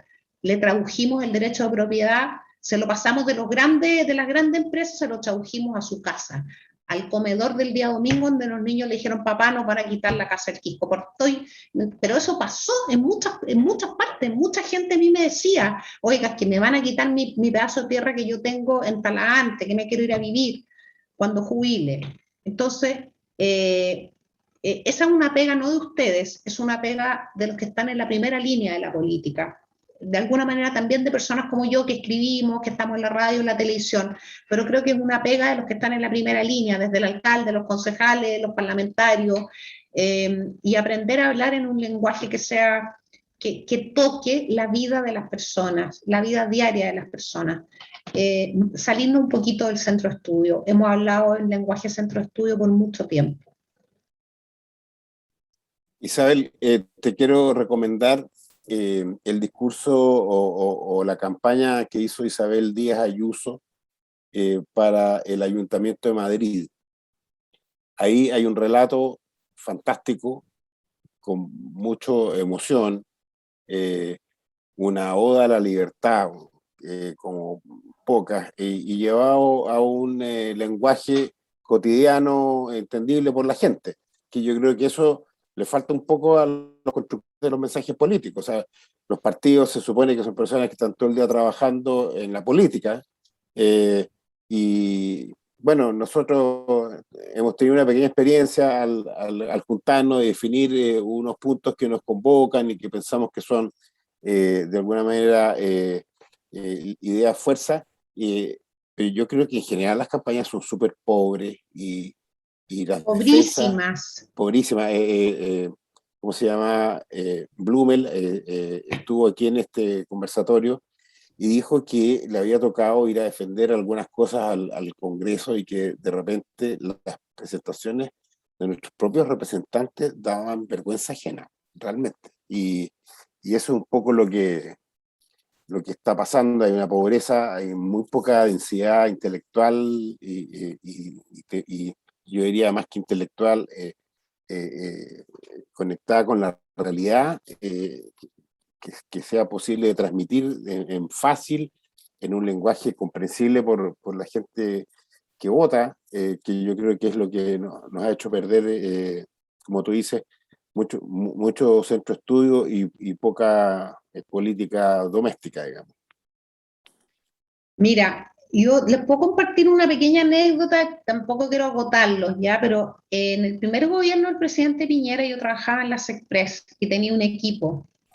Y los índices de empleo estaban muy buenos, ¿cierto? ¿Se acuerdan?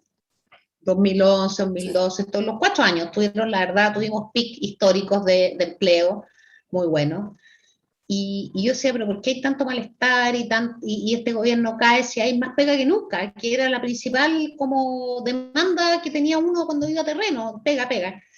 Y nos dimos cuenta que nosotros como gobierno hablábamos de empleo. Y que para las personas, hicimos varios focus, para las personas empleo era empleo, economía, Ministerio de Hacienda, empresa, la gente habla de trabajo, no habla de empleo. O sea, un cambio importante entre hablar de empleo y hablar de trabajo conectaba de mejor manera con la realidad, y en realidad el gallo decía, sí, efectivamente tengo mucha oferta de trabajo y me puedo regodear, pero hablamos durante 2 años de empleo, y la gente mira la palabra empleo con mucha distancia, no la ve como parte de su vida, sino que para él el empleo es el trabajo, es la pega, es el salario, es su sueldo. O sea, efectivamente el lenguaje hace la diferencia, pero para que tengamos ese lenguaje, Julio, y a todos, tenemos que tener también conciencia de las cosas que pasan, porque cuando a mí me dicen, oye, ¿hasta cuándo se siguen preocupando de tales y tales temas? Claro, porque a lo mejor en el mundo en donde uno vive, ese no es un problema, pero en la inmensa mayoría de las comunas de Chile sí es un problema.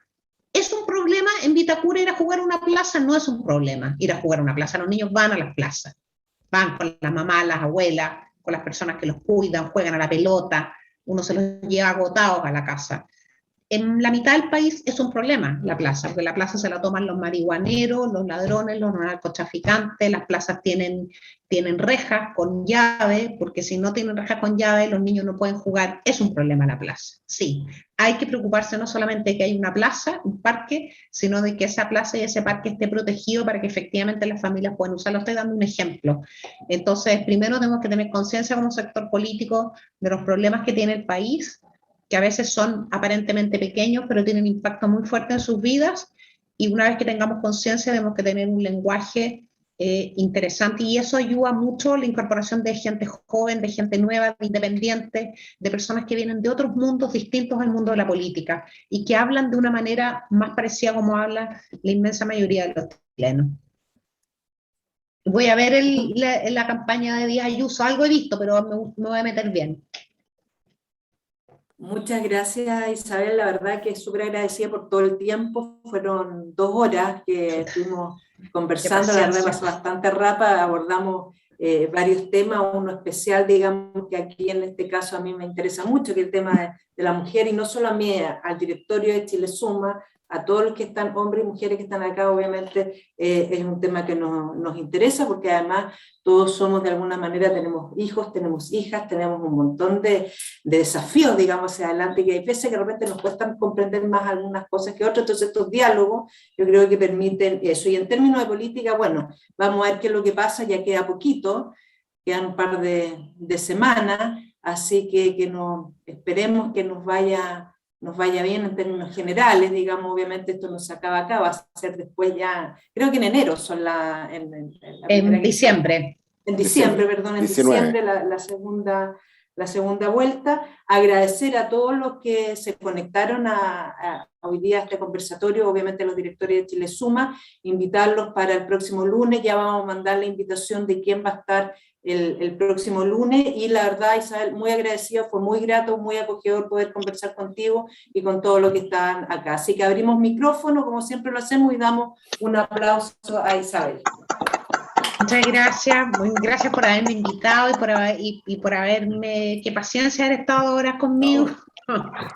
Y feliz, encantada de colaborar en lo que necesiten.